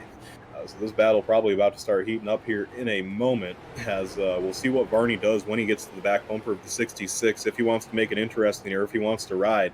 Where I think it will start to get interesting is when you see Tyler Jalbert catch up, because if you know anything about the weapon, you don't just get the nickname the weapon for nothing. Tyler Jalbert isn't the type of guy that just likes to ride around. He is certainly going to want to get back to the lead. Yeah, he's one in these races, in these shorter races like we had last week on these shorter tracks. He's the one not afraid to use that chrome horn, and as Dale Sr. would say, he's not afraid to rattle that cage. So definitely one to watch as he gets up there and starts to battle with the leaders. The other thing is we saw a group of cars come off pit road and get back out there. Some of the guys that have been, like Aiden McConaughey, that have been on pit road for repairs, they're back out there, and there is lap traffic between the leaders in this pack right now, and more lap traffic about to come. How much is the lap traffic going to battle? We normally don't see too much battling between leaders and lap traffic, but we say normally, and then last week we had lap traffic holding up the leaders more than once. So could be a very interesting night as this goes on. We're green flag longer than we have been all night, so a lot of things are about to get very interesting. The top 4 all under a blanket now. Varney is there. He is on the back bumper of Edwards. This is going to get interesting here, as these guys are all just they're taking it easy right now, but this is not going to last, I promise you. This is the calm before the storm, especially as we kind of get closer to pit stops. Here we go, 66 left, the whole 57 didn't have enough time to fill it. Varney's just going to ride in line now behind Austin Edwards. Edwards just trying to keep that car positioned in 3rd. You look on the horizon, though, you see that 04 and 77. They're starting to get bigger and bigger in the mirror. This is about to be a 6-car pack here in not too long. So the thing is, Babinger isn't running that incredible of a pace right now. That's not me taking a shot at Jordan Babinger. That's just the fact of the situation. Babinger, he's probably running about a 6th or 7th place pace right now. He has a lot of respect from these drivers, though, Doug, and because of that, no one's really going to go up there and bump him and shove him out of the way, especially Luke Turpin, a guy that also garners quite a bit of respect. So right now, everyone is just kind of running Babinger's pace, and that's allowing this pack to form that's about to be 6 cars. Yeah, and nobody's really trying to push it right now. They're only 116 laps in. They still have quite a ways to go, but when we approach about halfway, that's when things will really start to heat up. If they're still green flag and they're still collecting lap traffic as they're about to right now, as Babinger is coming up and is about to pick off his first target here, things will definitely start to heat up. If he has to fight to get around these lap cars, that might leave an opening, as we've got one smoking going to pit road. Yeah, we do have one smoking going to pit road. I didn't catch a number on that. Not sure who that was, but there was definitely a car with a huge mechanical issue. The car that the 48 is on, by the way, Brandon Varney moves up to third. He just got around Austin Edwards. So I Varney believe picks that's up Matt Bear on pit road. Matt Bear, tough break for the Bear 19, who had been having a string of good runs. That car's smoking in its pit stall right now behind Tyler McRae. The lap car, though, that the 48's caught up to now here, Doug, that's the 16 of Pat Sullivan. He is 15th, last car on the lead lap. This is now becoming more competitive lap traffic for Babinger, and not only more competitive, but these cars in the lead lap, they're not going to want to just roll over and die. They're going to be fighting to try to stay on the lead lap here. Oh, most definitely, and they know all they have to do is hold that inside line, force the leaders to go the outside. As we see them move for the lead there, the 424 just can't quite get there, or the 454, just can't quite get there, but he is starting to look to the inside. He is looking for the lead as they come up into this lap traffic. Yeah, Babinger, I think his pace is just not good enough right now for Luke Turpin, and Turpin realizes that Varney's there. You have Jalbert, he's not too far behind now. I think Luke Turpin understands that he can't continue to run this pace that Babinger's running if he, because the problem is, if he keeps running this pace, it's fine right now, because Varney's not going to beat you up. Edwards is not going to beat you up. But if you get the 04 of Jalbert running right behind you, or if you get Octavio running right behind you, those guys, they're more apt to give you the bumper. And I think Turpin's aware of that. And Jordan Babinger's laps leading this race might be running thin now, as Luke Turpin, it appears for him that the intensity has picked up a little bit now. 454 definitely starting to look for a way around Babinger. That 454 pinned to the bottom of the racetrack. He's just hoping the 48 will slip up and make a mistake. But here at Oxford, as long as you just keep that car on the low side, you can get hit a few times, really, and keep it on the low side. You just got to keep it down low and try to keep those cars behind you. The second you get up high, it's over with. Yeah, it really is. And as long as you can hold that line is the big thing. We're starting to see a couple of cars. Babinger's still holding that line, but a couple of cars a little further back, they're starting to drift up just a little bit mid-corner. And as they start to drift up in the mid-corner, that's going to be when somebody like the 454 of Luke Turpin is going to jump in there. He's going to try and make a pass as quickly as possible. If he can get the nose inside, he knows that 48 can't come down. He'll end up spinning himself. So we might start seeing something happen here. All right, well, it looks like Babinger had to beat off the bumper a little bit there of Pat Sullivan to get to the inside. But Jordan Babinger will get to the inside there as Babinger gets a little bit loose off the corner. Babinger's going to hang on to it. Looks like they're all going to get around Sullivan here, at least the top four. Jalbert and Octavio, they're still catching the leaders. They're probably still going to get there. The rate they're catching them is slowing down a little bit as the tires, the gap in the tire wear has closed down a little bit, I think is what I was trying to say there. Up front, Turpin all over the bumper of the 48 still. Really not a whole lot of pressure in these top four right now. These guys, none of them seem to be pressing the issue too hard, which is nice to see. They're starting to come up on the lap car. The 21 of Art Hendren having a really good run right now, running in 14th. Art, that 21 car, looking strong. As the 48 of Babinger, that's his teammate, will likely see him get out of the way. As you see Shane Briggs now hit the pits. The 999 car coming down for a green flag pit stop. That'll leave us with just 13 cars on the lead lap, as Briggs was one of the cars on the lead lap. And as our leaders work up on the 21, it looks like we are in danger of maybe losing another car on the lead lap. So quickly, we're getting close to having about 10 cars running on the lead lap of this thing. As top four under a blanket still, and are monitoring the situation here with Tyler Jalbert and Octavio Rondoletto. They're not really catching the leaders anymore here, Doug. It's just kind of a stalemate at about 1.5 seconds. Yeah, and the problem they're going to have is the lap traffic between them. They leave that little gap there. As you see, the 15 is dropped into the middle there.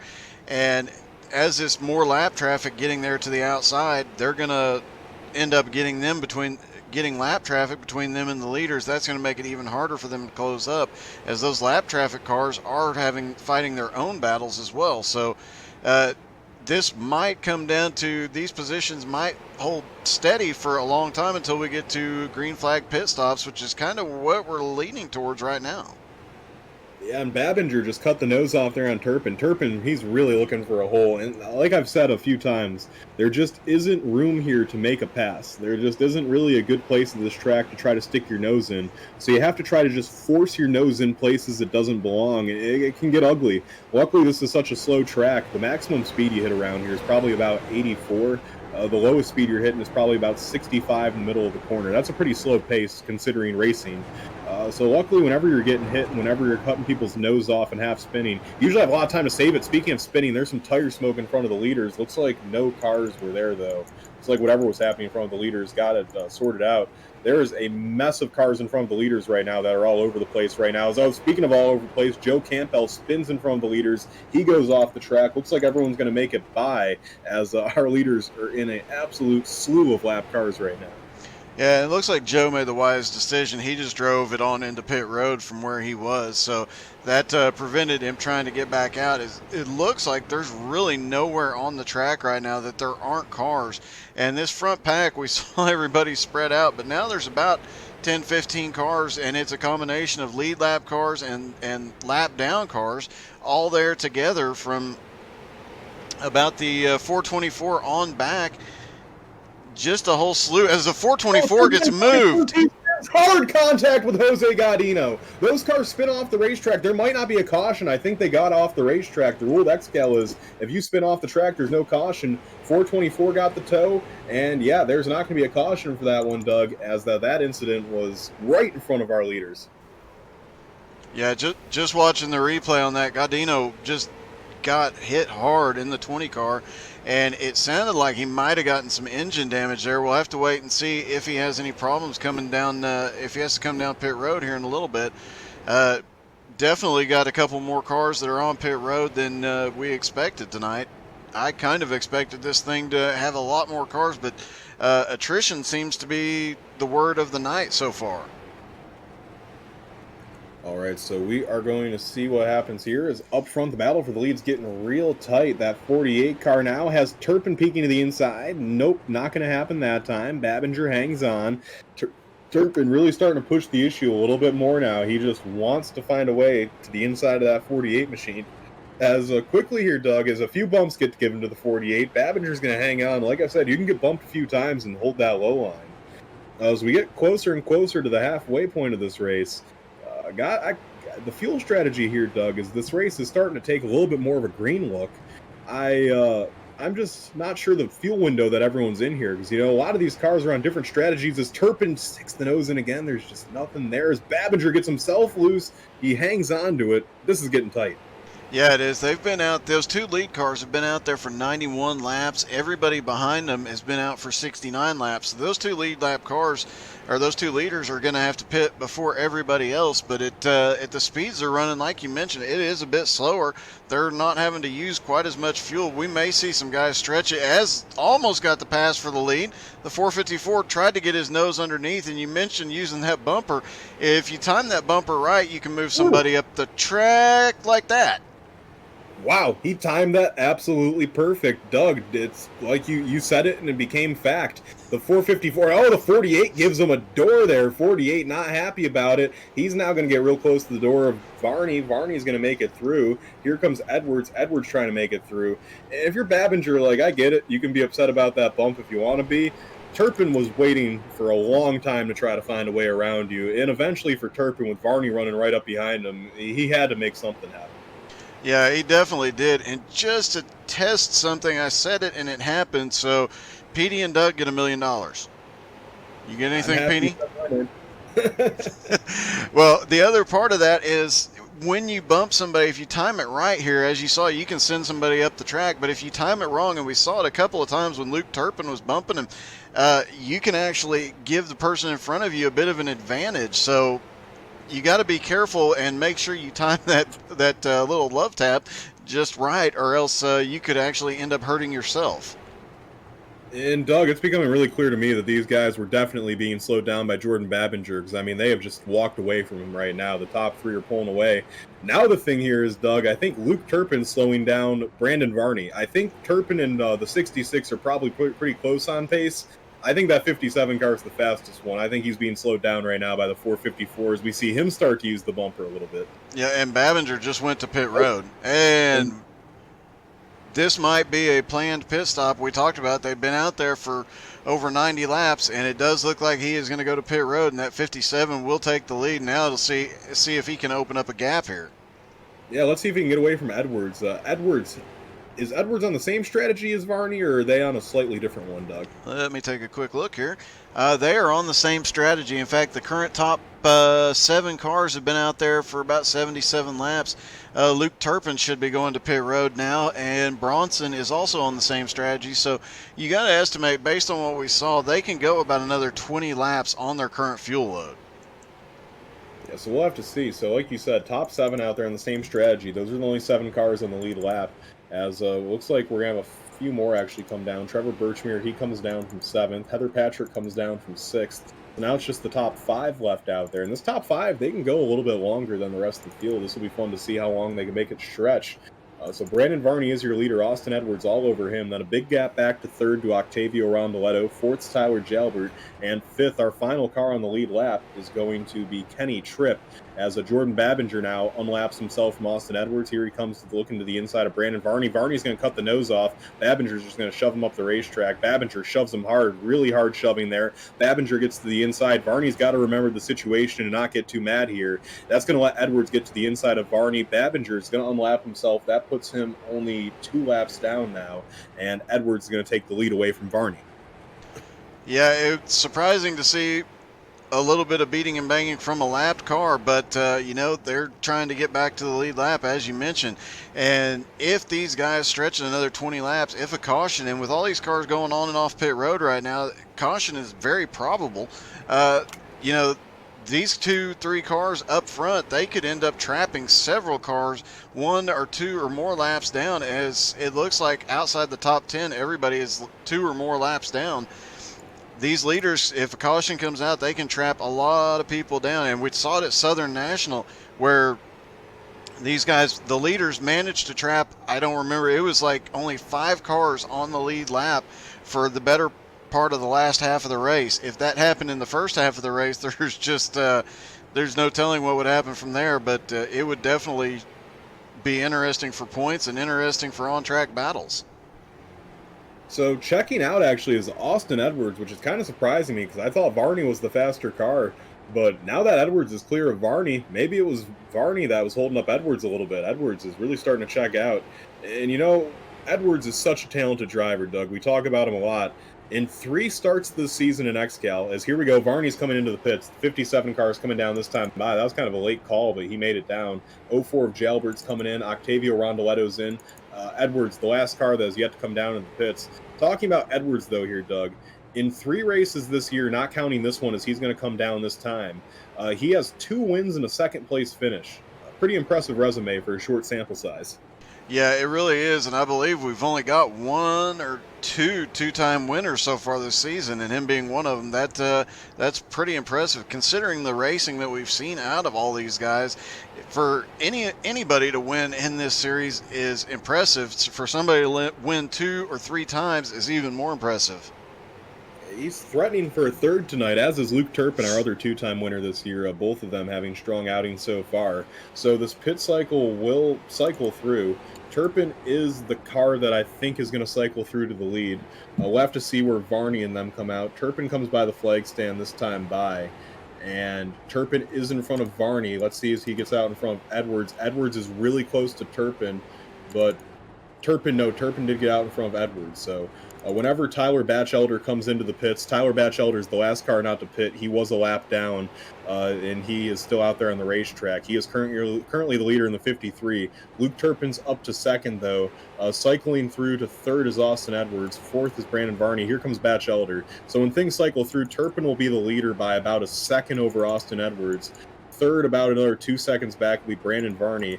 And then 4th, about a second behind him, will be Jordan Babinger, with 5th, about 2 seconds behind him, Octavio Rondoletto. And yeah, you've got Luke Turpin will reassume the lead here. And he has also got a lot of lap traffic in front of him. He's got the 81 there to the inside, and they've got one to the outside, so they can't as he starts to shove his way underneath the 81. Here he goes. He's going to have to work his way through a lot of lap traffic here, and we'll have to see if the later pit strategy pays off here for the leader, if as he opens up a little bit of a lead. And we still got everybody outside the top 10, 1 or 2 laps down. Yeah, Doug, I will definitely be curious to see how this all ends up playing out if we continue to go green here. So now that things have cycled through and everything is looking normal again, here's the rest of the top 10. 6th is going to be Trevor Birchmere. 7th is going to be Kenny Tripp. 8th is going to be John Schwartz, the points leader. 9th is Tyler Jalbert. And 10th will be Kendrick Pryor, 1 lap down. 9 cars still on the lead lap. The rate we're going right now, though, the pace this race is being ran, Doug, it's looking like everyone up to 4th is probably going to end up a lap down sometime soon. Yeah, it really does. I mean, Octavio Rondoletto, he is currently in 5th, and he is several seconds back behind the car of Jordan Babinger. And what is impressive is that these guys have gotten up so far. You've got Jordan Babinger currently in 4th, started 15th. In 5th is Octavio, started in 16th up to 5th, and Trevor Birchmere started in 23rd up to 6th. So several cars that have worked their way all through the field, but once they get up here inside this top 10, it's getting a lot harder to catch and advance their positions here. We might see a little bit of single file around the track for a while until we saw, like we saw on that last green flag run, where they get spread out for a little bit until one slow car gets in front of a group, and then they start to pack back up, and then it gets really exciting again. Yeah, Austin Edwards is absolutely tracking down Luke Turpin right now. He is putting down lap times that are absolutely blistering.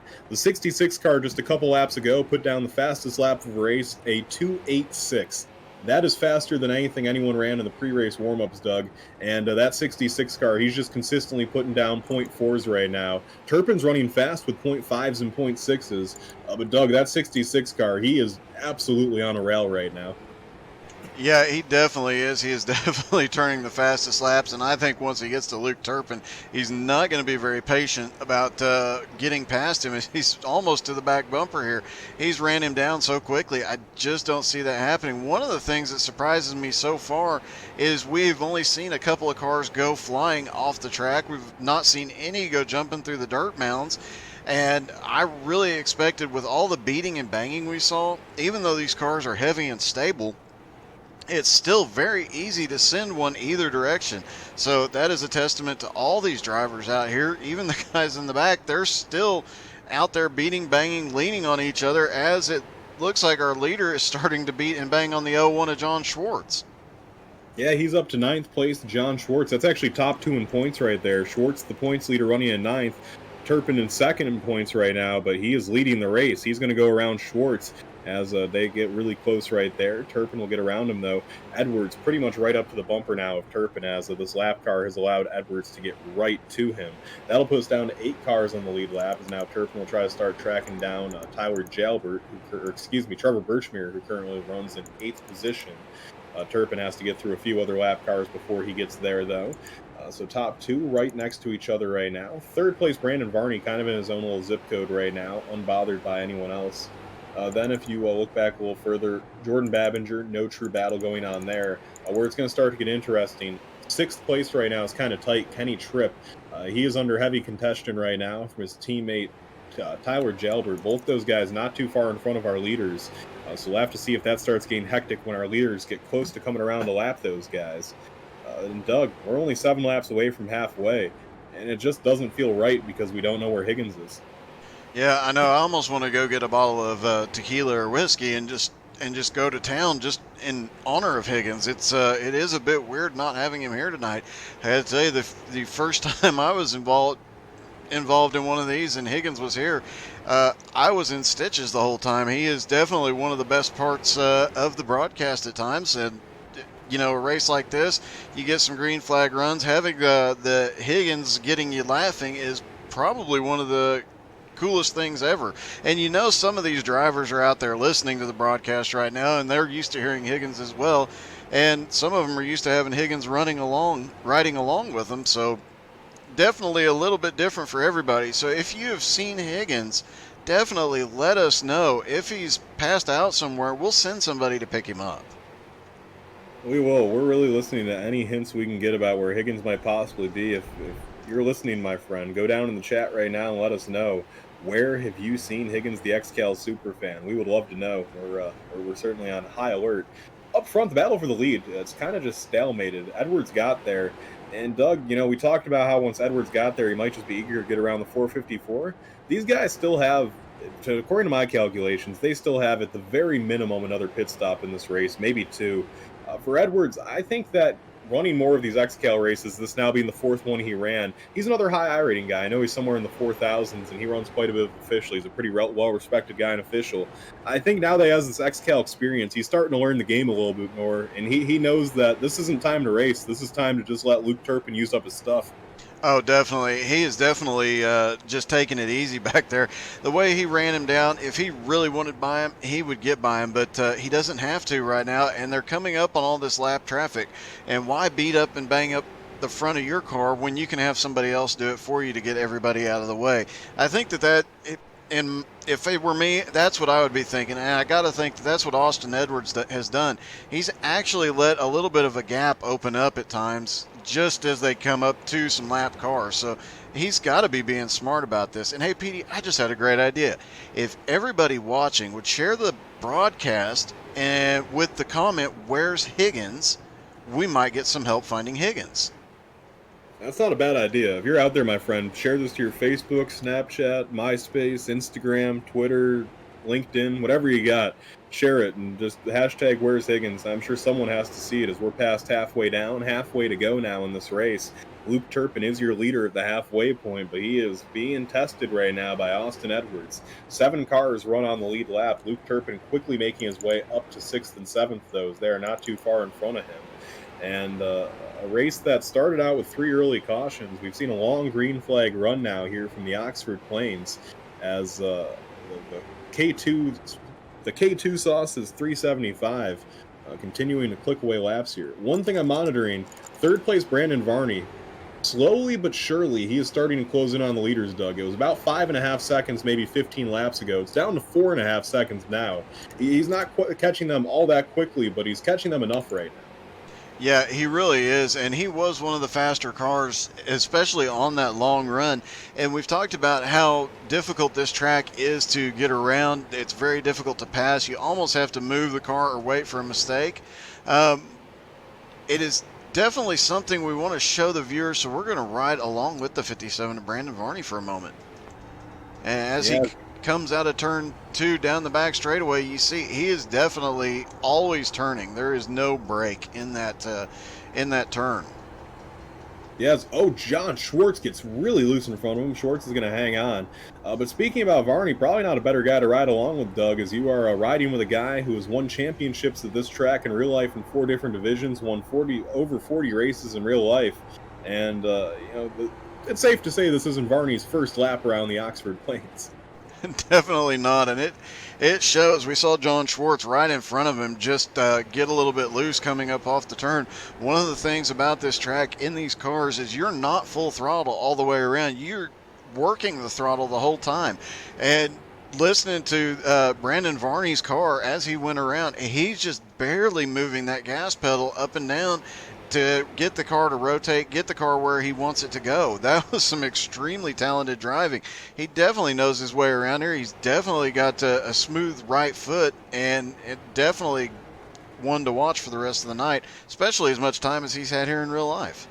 Something that I'm seeing that's really different right now, that 86 of Jonathan Bronson, Doug, he is downshifting, and he is running in 9th right now. That car is fast. He is downshifting into 3rd on entry, then shifting back into 4th on exit. That I think that might be the only car set up that way on the racetrack. No one else is doing that as far as I know, and that's just not the way people set up their cars here, but he's doing it, and he's faster than 3rd place Brandon Varney right now. He's a lap down, but that Bronson car has speed.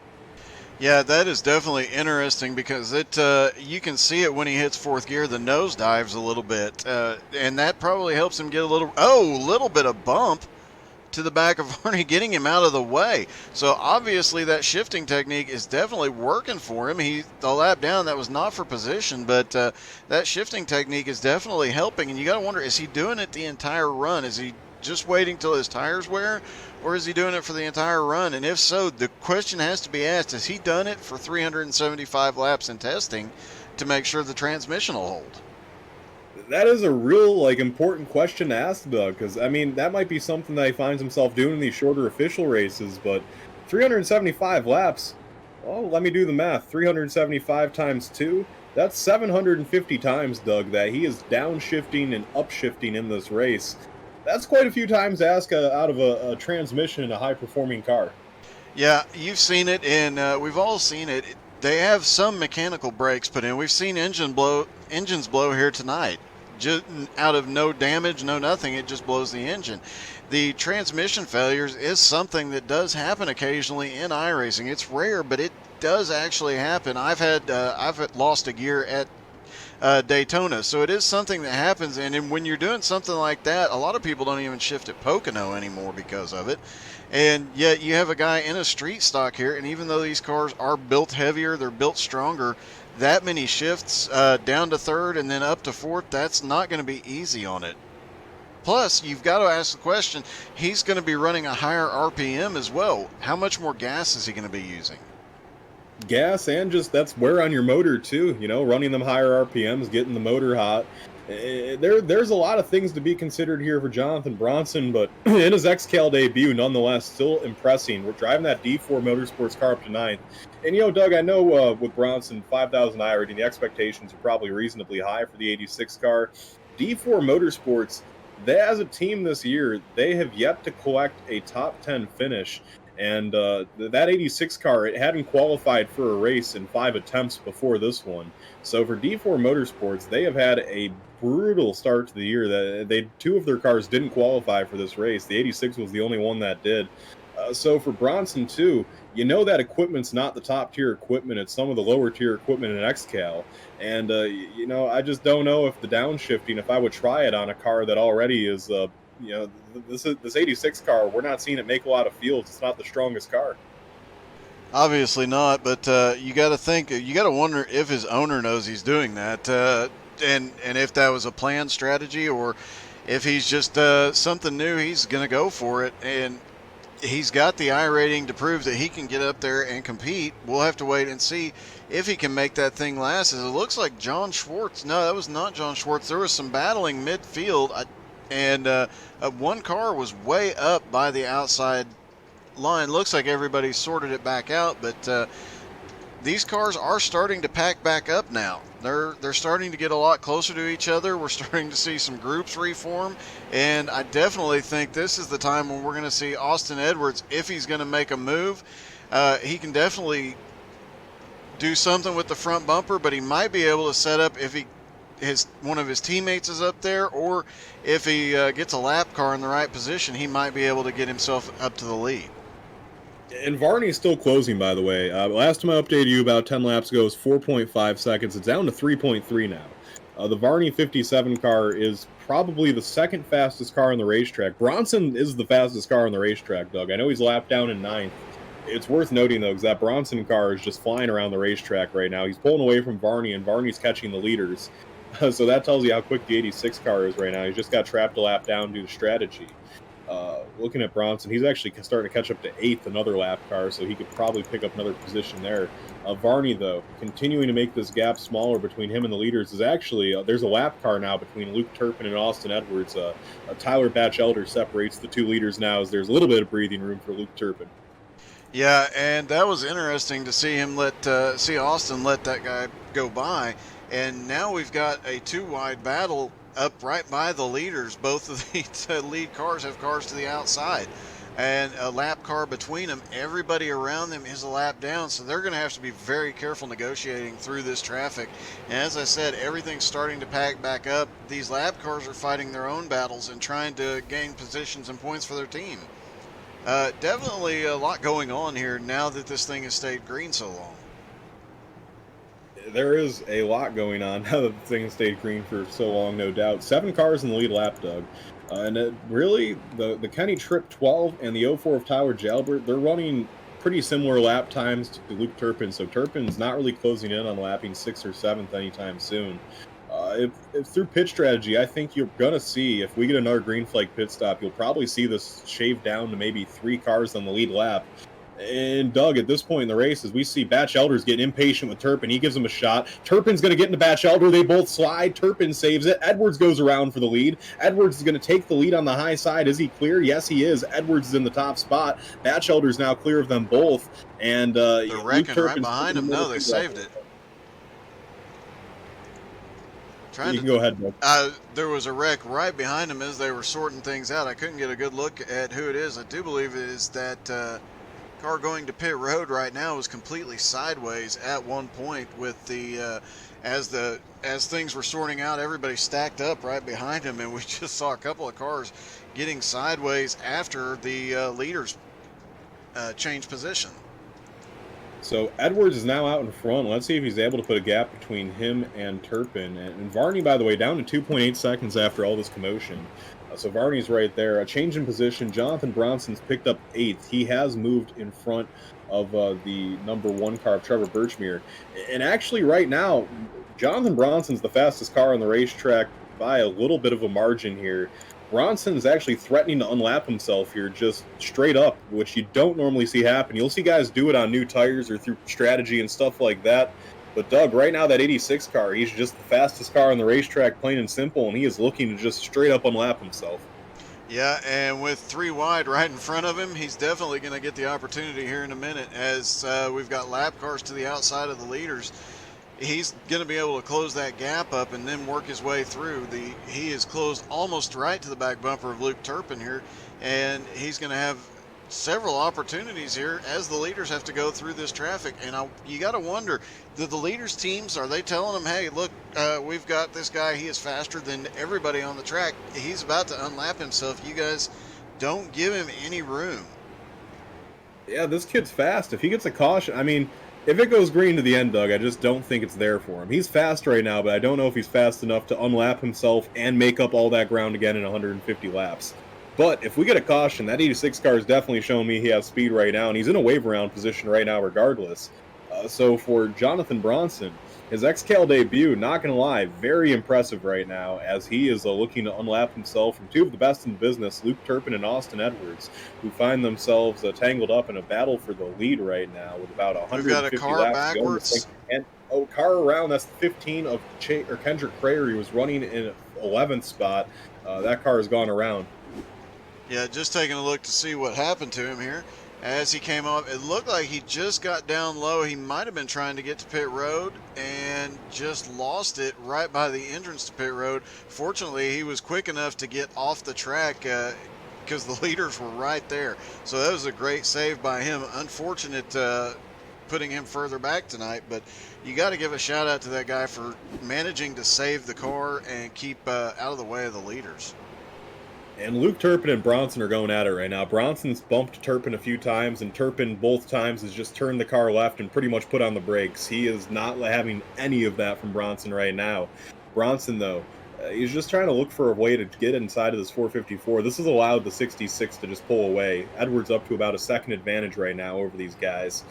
Bronson, though, he's definitely quicker than Turpin. He just needs to find a good place to try to get to the inside. He's peaking. Turpin is just not having it right now, though. Bronson gets into his quarter panel. Bronson gets to the inside. Bronson gets him sideways. They both go sideways. Bronson still to the inside. Will Turpin let him stay there? Turpin will let him stay there. Bronson pretty much had to run him over to get around him. Yeah, now Turpin's just going to shove the 86. Unfortunately, like you said, Doug, that hurt the 454 more than it hurt the 86. It was one of those. And Bronson will get around Luke Turpin, but he most certainly did not make a friend. No, he did not. You would think he would be a little more patient in his first outing, but obviously he's going to do whatever he can. He wants to put on a really good show for his team owner, so he's up there giving it everything he's got.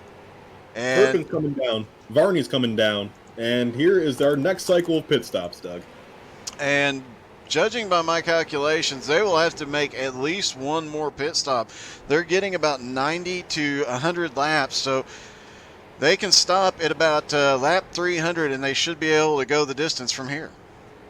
And if you're Edwards right now leading this thing, this is a two-stop race no matter what way you slice it. I think if you're Edwards, come down. Don't let Turpin get an advantage on you by getting them fresher tires and running getting out there and running some laps and getting the lead back from you. We'll have to see what Edwards chooses to do. So Edwards is the leader now. Rondoletto's going to cycle through the second. Third place is going to be Tyler Jalbert, and those are going to be the only cars in the lead lap. Cycling up to fourth now is going to be Bronson, as Bronson is still trying to unlap himself. We have Edwards out there, though, continuing to run laps. He's not going to come in this time. Let's see if Rondoletto will come down this time. The 77 car, it will not come down. It looks like we're going to have Rondoletto continue to stay out there. Jalbert's also going to stay out. So our first car that pitted, we have Luke Turpin. He is going to... Actually, no. Varney beat Turpin out of the pits by a decent bit there, Doug. Varney's the first car off pit road. And that is definitely interesting, seeing Varney get off the pit road that much quicker. And interesting note, those top four that are staying out, they could still go another 20 laps on fuel. We talked about it right before the last green flag pit stops. There is a lot of chaos with these guys coming off pit road. There's a lot of trying to get up and trying to not wreck the cars that are coming around. But these guys are definitely... that are staying out, they're hoping for caution. They can end up trapping everybody several laps down here. As Varney is in a mess, he manages to clear it, but they're 3 wide right behind him. Yeah, this is getting action-packed right now. Edwards continuing to turn laps. That car has not shown any indications of wanting to come down pit road. He is just in a slew of cars. He has put Tyler Jalbert a lap down, as Jalbert has come into the pits. So third place Jalbert's going to pit.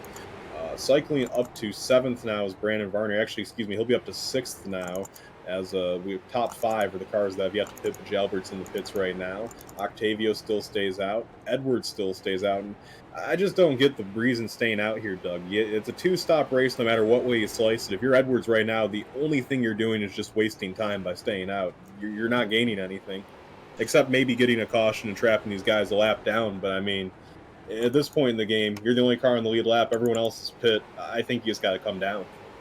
Yeah, I don't think he'll stay out too much more. He can make it from here on one more stop. So once he stops, he'll be able to do it one more time. I think he's probably just making sure he's got everybody a lap down, making sure that he's in the proper position he wants to be in. He's got John Schwartz right in front of him, and the 48 as well. He knows he's going to struggle to get past either one of those guys. They've both been... Here he comes, leaders on pit road. Leaders on pit road, and that should cycle things through. Actually, there's still one car that has yet to pit, Tyler Batchelder. Remember, he stayed out late last time. And Batchelder, I wonder just how far he can make it, that 53 car, because doesn't look like he's going to come down this time. It looks like he thought about it and then didn't.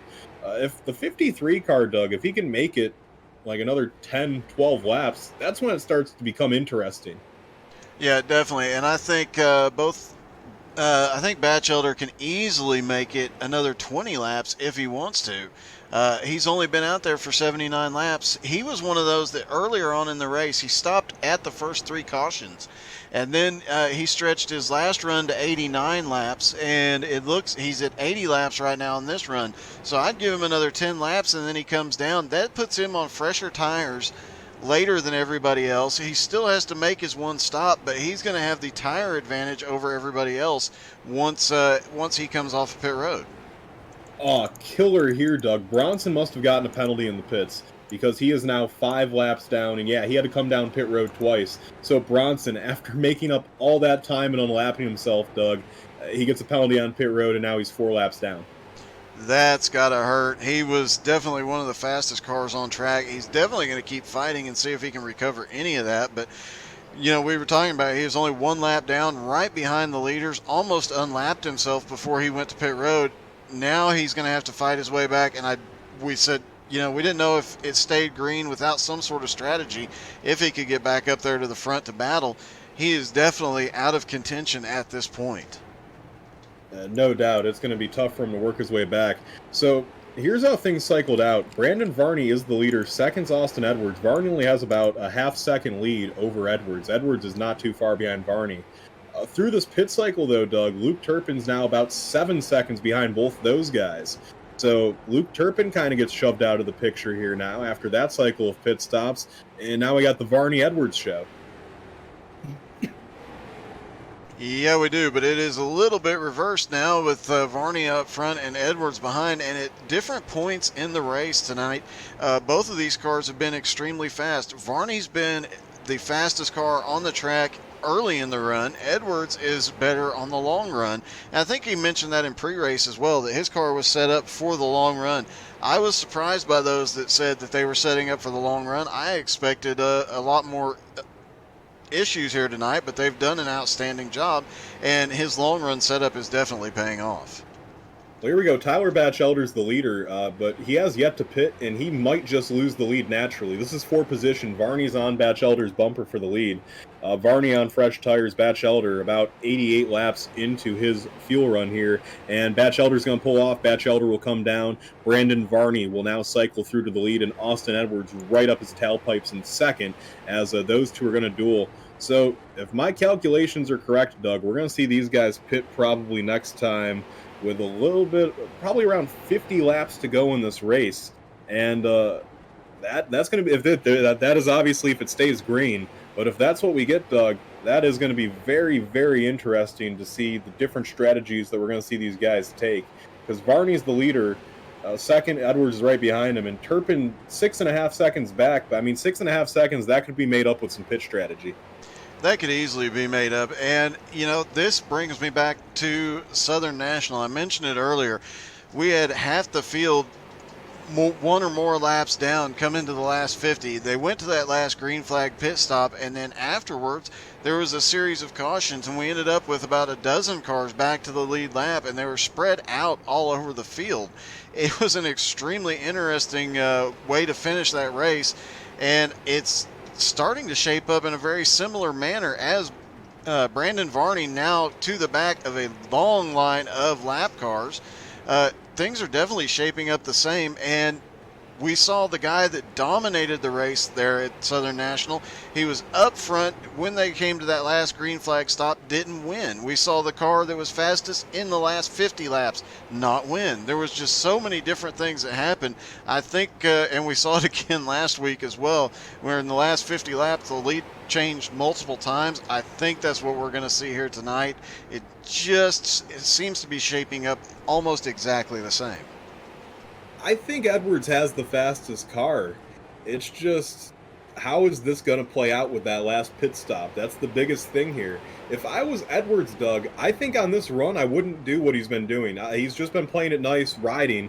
I think if I'm Edwards here, Doug, the way this race has been going, I think I try to get around Varney as quick as I can and try to build up a big gap, so that way whenever he pits, he has a gap to work with. Because, I mean, the way he's been doing it, it's smarter and it's keeping his car in one piece, and I get why he's doing it. But it's also allowing for every time he leaves the pits that he's relinquishing the lead. I think he needs to try to build a gap.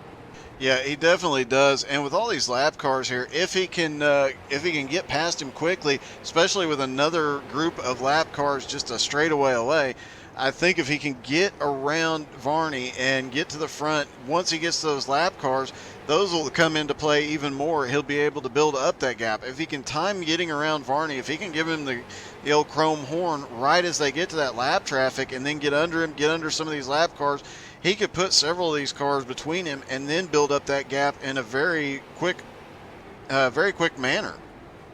Yeah, we'll have to see if what he's going to choose to do here as they continue to click away laps. Heavy lap traffic, like you said. At this point, Doug, though, we're so spread out into this run. There's still about 25 cars on the track.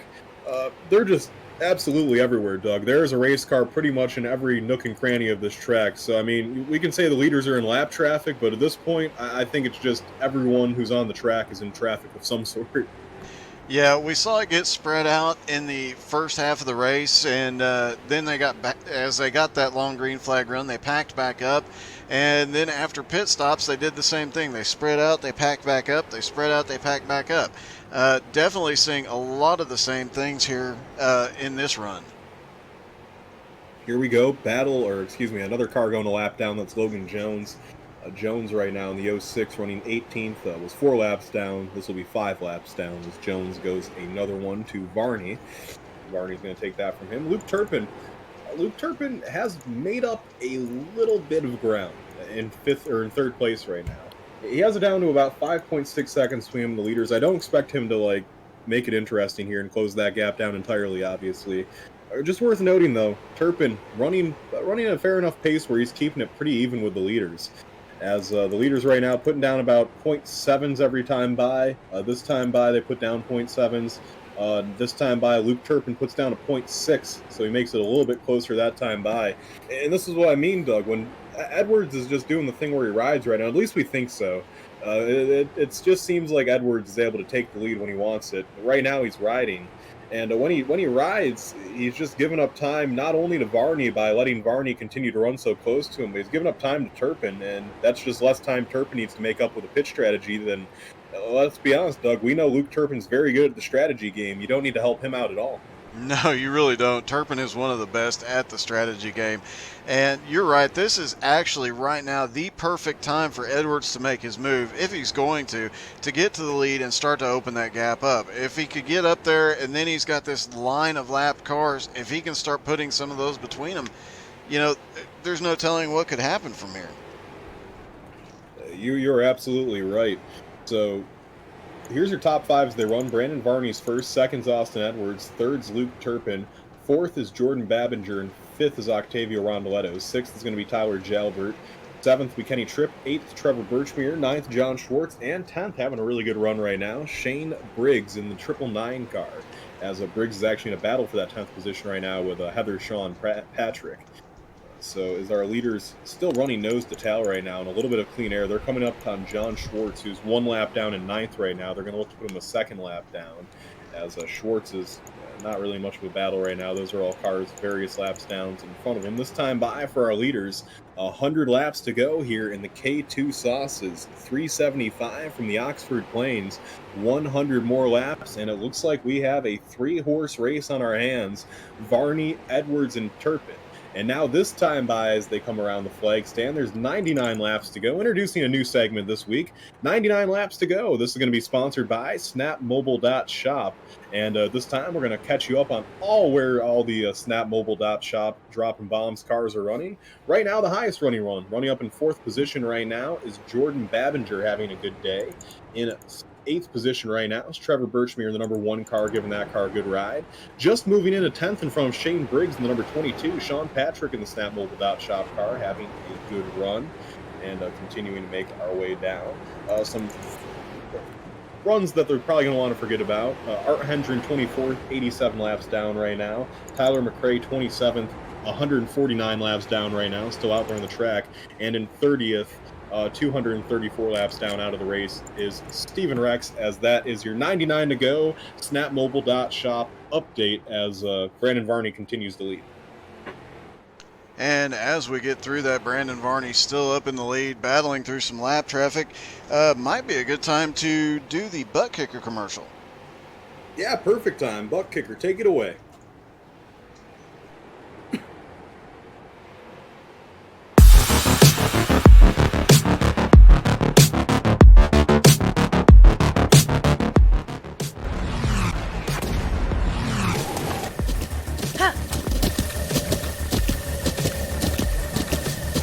With the Butt Kicker Gamer 2, what you see and what you hear is what you feel.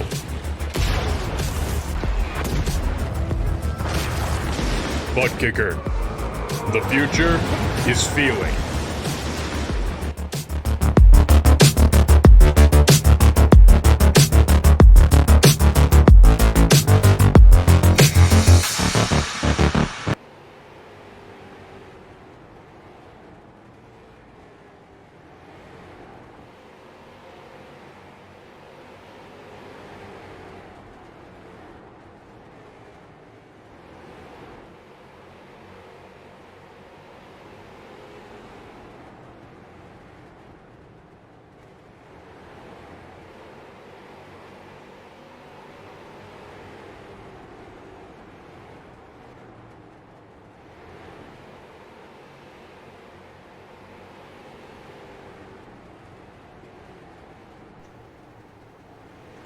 All right, we are back live. Brandon Varney still up in the lead.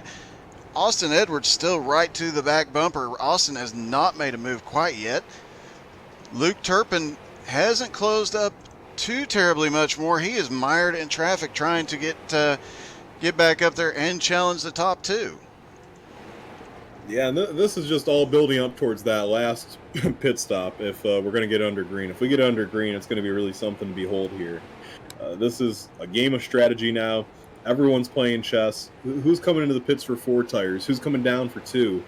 Who's calculating just exactly how much gas they need for a splash and go? I'll let you know it's probably Luke Turpin that's calculating that. And this is getting very, very interesting as the top 2 continue to run under a blanket. Looking around for some battles right now, maybe to just kind of pass some of these laps. Nothing all that close right now. We have Kenny Tripp getting a little sideways. Kenny Tripp's going to hang on to it. Him and Shane Briggs made contact. That wasn't for position. Not sure what the deal was there. Looking around, just trying to find 2 cars that are running near each other for position. 13th and 14th, that battle's kind of close. Tyler Batchelder and Pat Sullivan, the 2 teammates, kind of running nose to tail right now. Really, though, Doug, I'm looking around the racetrack. The best battle for position is the battle for the lead right now. We have an unscheduled pit stop for our points leader, John Schwartz. He's running in 9th right now. That car looks like it has some right front damage that it didn't have before. I'm not sure what happened there, Doug.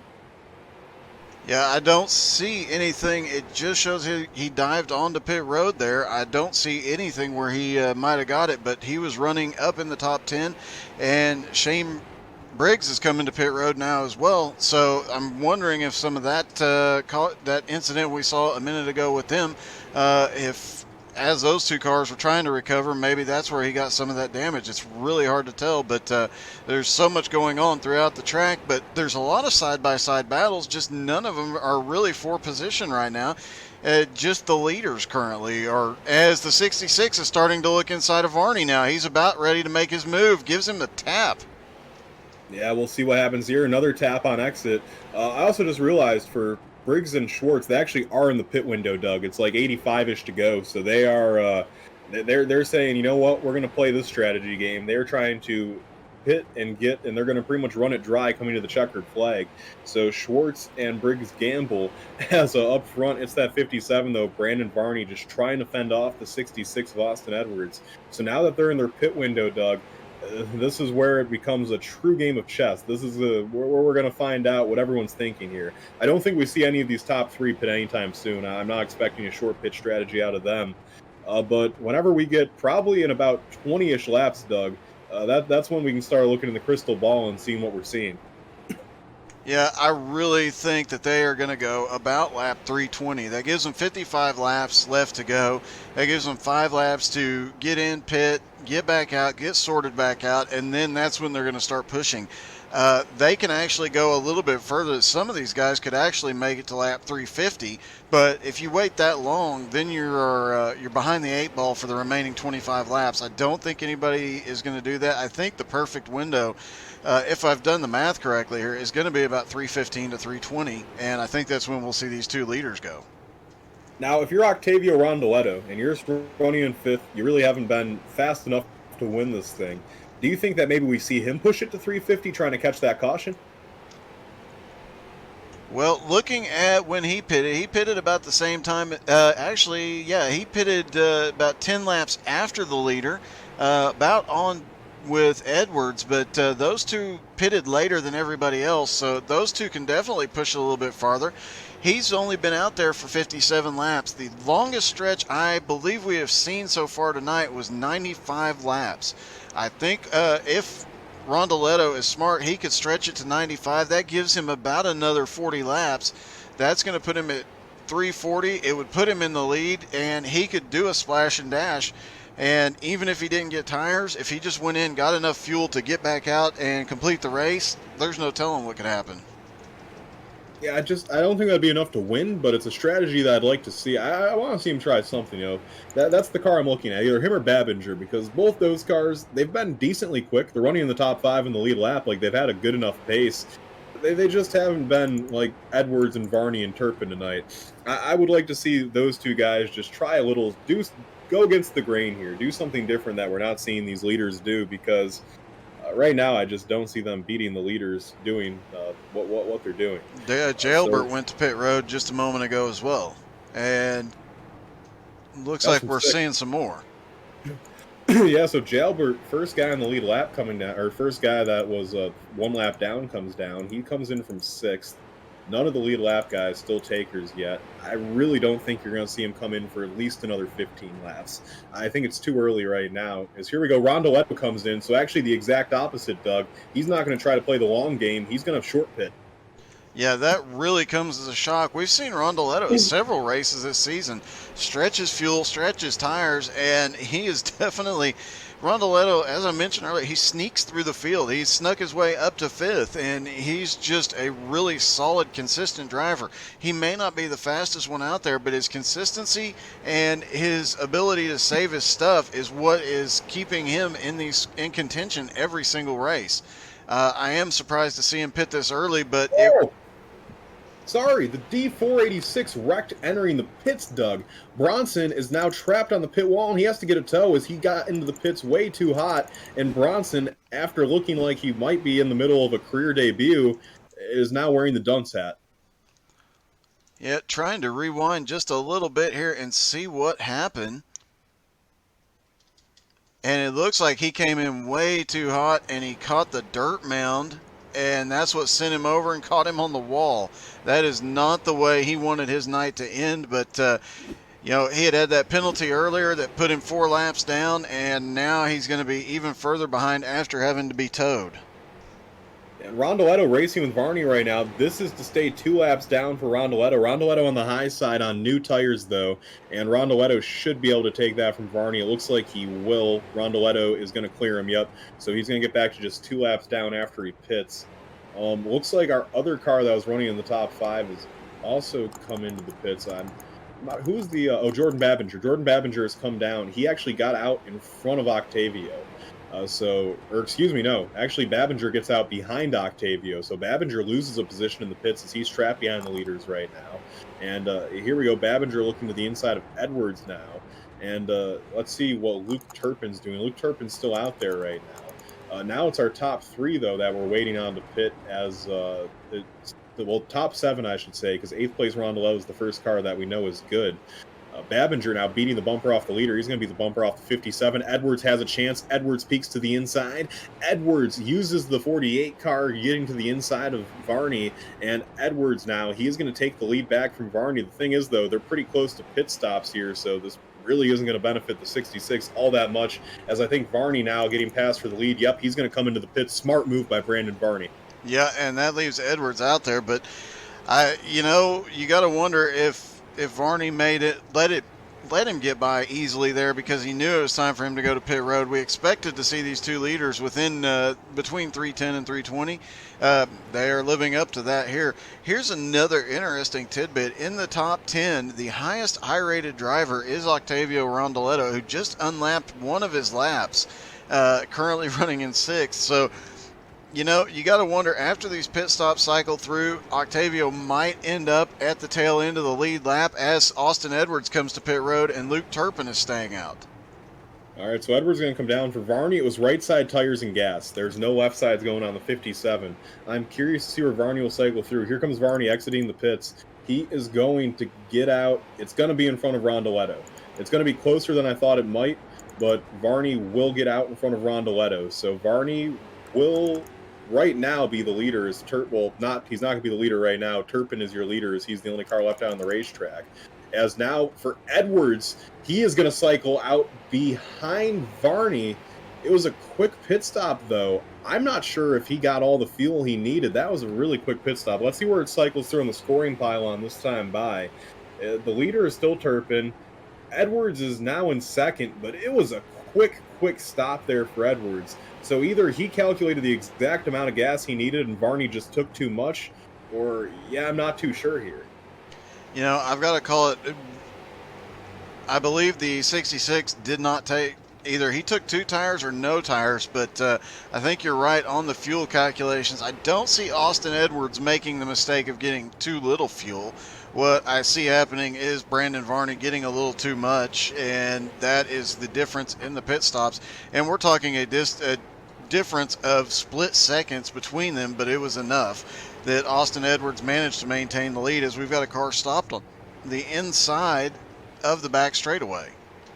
Yeah, and with that knowledge, Brandon Varney just shoved Luke Turpin out of the way to try to get one of his laps back. He knew he did not have time to waste. Oh, Luke Turpin gets hit sideways by Blake Wynn. Luke Turpin saves it in front of, oh my goodness, everyone's wrecking. Austin Edwards just gets pile drove into. Cautions out on the speedway. Edwards with a right front absolutely destroyed. That just changed the whole everything. Greg Hulls was down on the inside. I'm looking to see if he caused any of that or was involved. Now it looks like he got stopped down low enough. We'll take a look at everything we can that happened there. Yeah, so Luke, all started with Luke Turpin and Blake Wynn. Yeah, and that ended up, the 87 actually took out Austin Edwards when he was spinning around. Several cars go evasive there, but that changed the whole dynamic of this race. If you're Austin Edwards here, Doug, you can't come into the pits right now and risk. He's coming into the pits. You can't risk. Maybe he has a meatball flag, but I was saying you wouldn't want to come into the pits and risk getting trapped for the required repair. He's going to come down now, though, and for Edwards, a game-changing incident. And for Luke Turpin and Edwards, it was just a stop and go. I think you wanted to see the damage there, Doug, and maybe he took a tiny bit more gas, but it was just a stop and go. And the real winner here is Luke Turpin, because he's going to be on the lead lap. He's going to get the lead. He's going to be able to come into the pits and take his tires. When this all works itself out, it's going to be Turpin in the lead. Edwards will be in second. Varney is going to be in third. Fourth will be Rondoletto. Fifth will be Babinger. And sixth will be Batchelder. Those are going to be the cars on the lead lap, I believe, when this all cycles through. Now I know I've said it a couple of times tonight, but shades of Southern National, shades of last week as well. The last 50 laps, everybody cranks it up a little bit, and they start getting more aggressive, and we start having more cautions after a very long green flag run.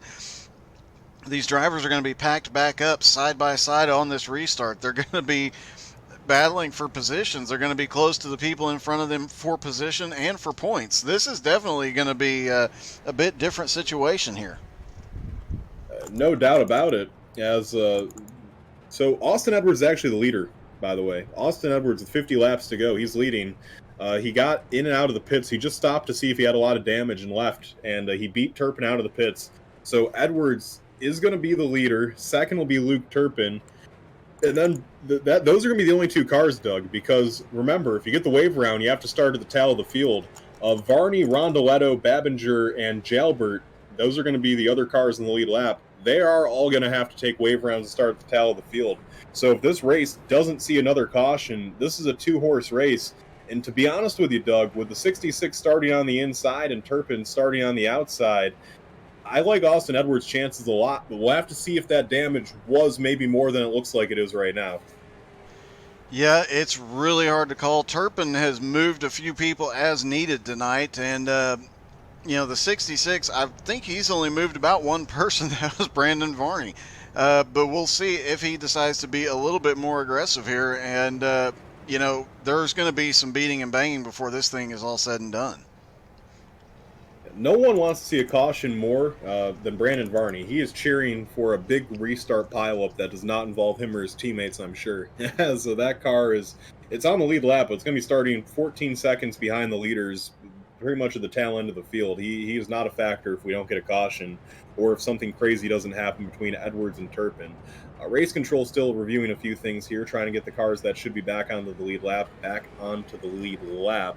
as looks like they did hand out the wave rounds as necessary, so I'm not sure what we are waiting on here. As green flags in the air, we're going green this time by. Some of the cars that were supposed to get wave rounds, it doesn't look like they took them. They're side by side for the lead. Edwards does get into Turpin a little bit. Turpin's going to slide down in the line. He gets behind Edwards now. He is right up on the bumper of Austin Edwards, and I'll be curious to see if Turpin is going to use the bumper here quickly, because I think he knows how fast the 66 is, and he doesn't want to let him walk away, as we are going at it here for the top spot. I think the opportunity for the Luke Turpin to use the chrome horn may have just passed. The 66 is a little slower on entry, but a lot faster on exit on these corners, and every lap he's just gaining, even if it's hundreds of seconds, he's opening up that gap. The only way the 454 is getting to his back bumper again is if he sends it into the corner like he did just there. Almost got to the back bumper that time. He is there. He is right there on Edwards. Turpin is not going away. With about 40 laps to go in this thing, Turpin's there. He's in bumper range. He uses it. He shoves him. He absolutely gives him a shot. He moves him up the racetrack. Turpin gets to his inside. Last week, Turpin moved Edwards out of the way, and then he gave the position back. He said, I don't want to win like that. I didn't want to move Edwards. That's why I gave him the spot back. After the race, Doug, he watched the replay, and he said, I probably should have just kept the spot. This week, he uses the bumper again on Edwards, and I don't think he's going to give it back to him this time. Turpin to the top spot. No, it does not look like it. He had the opportunity to give the spot back, and he didn't while he was down on the inside. They've got a gap now going, and Edwards is faster. You can tell he just seems to be a little bit faster, especially on corner exit. Although, as we saw earlier in the race, when you bump somebody on corner exit, it actually gives the advantage to the car in front. You've got to get to him on entry, and Edwards is not nearly as fast on corner entry. That's where Luke Turpin is opening up the gap. Meanwhile, both of them are opening up a gap on this pack behind them, and Brandon Varney, who is mired way back there in traffic. So, like you said, it is a two-horse race. But another shout-out, Octavio Rondoletto. He's now up to fourth. His strategy, we were questioning it a little bit ago. I'm not questioning it anymore, and I probably will never question Octavio's strategy again. He's having a good run right now. One thing that needs to be considered here, Doug, about Edwards is short run speed. We haven't had short runs tonight, so we really haven't got to evaluate the 66's short run speed. But I do remember on some of those early restarts, Turpin was leading early in the race. So maybe the better short run car might be Luke Turpin here. However, 40 laps is definitely long enough of a run where if we just go green to the end here, I think by maybe about 20 laps from now, when we get close to about 15 to go, is really when you'll see the 66 start to hit its sweet spot. Definitely. The 66 has been the faster car on long runs, and I think it's only about 30 laps in when Austin really starts to crank it up and be faster. They've got lap traffic ahead. That definitely is going to benefit Edwards. That'll allow him to stay right to the back bumper on the short run and have his advantage here in a little bit. But Luke Turpin definitely has a fan club cheering for him in the stands tonight, so he's going to try and ride that out and see if he can open up a little bit of a gap as the lap car missing the front clip lets him by easily. Yeah, that's Tyler McRae running his own version of a modified out there tonight. As that car has definitely seen better days with some smoke in front of the leaders. Not sure what happened there. Car must have Stephen Briggs. It looks like Stephen Briggs crashed. We're going to try and get a replay here. A tough break there for the 999 as Shane Briggs running in 14th, 4 laps down. So we'll have to see what happened there to him. That was interesting. I think there was some bumping right in front of him, and it looked like he might have tried to duck low, caught a curb or something, and it shot his nose up and blew his engine. All right, so that's an unfortunate break there for Briggs. He was having a decent day, but obviously that is going to go awry now. So up front, Luke Turpin leads, running right in his tire tracks, though, that 66, not letting him get too far away. This time by the flag stands, they come down into 3 and 4, and they come around to the flag stand. There are 30 laps to go, Doug. 30 more laps in this race. Still plenty of time for us to see another caution, by the way. But if there is not a caution, this is a two-horse race, as Varney... That 57 right now, Brandon Varney wants so desperately to see a caution. Because that 57 car, he's been just as quick as Turpin and Edwards all night. But the way that caution just fell really messed up the 57's game plan. Yeah, it definitely did. It left him way back there in the pack. He's got a line of about 7 cars between him and the 2 leaders. Without a caution, there's no way he can get up there and compete with those 2. But if we get a caution, and we almost did with that incident with Briggs, he might still have a chance. But less than 30 to go, it's going to take a miracle at this point for him. It certainly will. So looking, just update on a couple other battles too. Octavio Rondoletto, Jordan Babinger, they're battling for 4th right now. Those 2 cars are all over each other. Tyler Jalbert also there too. So we have battles for 4th, 5th, and 6th positions. Also battle for 7th, Tyler Batchelder, Trevor Birchmere. They're not too far away from each other, although Birchmere actually is dropping back right now. So a few other battles that are relevant here. But obviously, none more relevant than this battle for the lead. As not only a battle for the lead here, Doug, these two guys battling to see which one will become the first three-time winner this year, as we've only had two-time winners this year. They're Austin Edwards and Luke Turpin, those two guys trying to become the first one to three. Yeah, and we mentioned that a couple of weeks ago as well, just waiting to see who it's going to be. And like we've seen in a couple of recent races, it could be neither one of them when this thing comes down to the end. Obviously, if Edwards gets to the back bumper at the wrong time and gives him the bumper at the wrong time, there's no telling what could happen. And it could easily be Varney if these two both crash out. 24 laps to go. I don't think either one of them is going to make a really bad mistake when they get there, but we'll have to wait and see. And definitely an interesting end to the night. This could get dicey. Two of the best in the XCAL business dueling it out here late in the going from the Oxford Plains. As a race that has only seen 4 cautions up to this point, 3 of them came in about the first 70 laps, then we had one recently. Luke Turpin, though, trying to pull away from the 66 car. He is trying to put the wraps on a third win this season. What would be a third win in 5 weeks for the 454 team, as he was racing for the win last week too. He was starting second on that green-white checkered finish we had last week. Didn't go in Turpin's favor. He remembers that he let Edwards get around him. He chose to let Edwards pass him with about 20 laps to go because he didn't like the way he passed him. 20 laps to go this time by. He watched the replay, though, after the race, and he said, you know what, I really shouldn't have let Edwards go back by. That pass wasn't that bad. I should have just stuck with it. Today, he gave him the bumper. He didn't let Edwards back by. He just stuck with it. And here with 20 laps to go, he sits with about a 0.4 of a second advantage over Oscar Edwards. Edwards, though, he is right there just waiting for his opportunity. Yeah, he is. He's right within striking distance. And as they come up on lap traffic, Edwards really doesn't have to push that hard to get right back to the back bumper. With the lap traffic ahead, he's going to get the opportunity.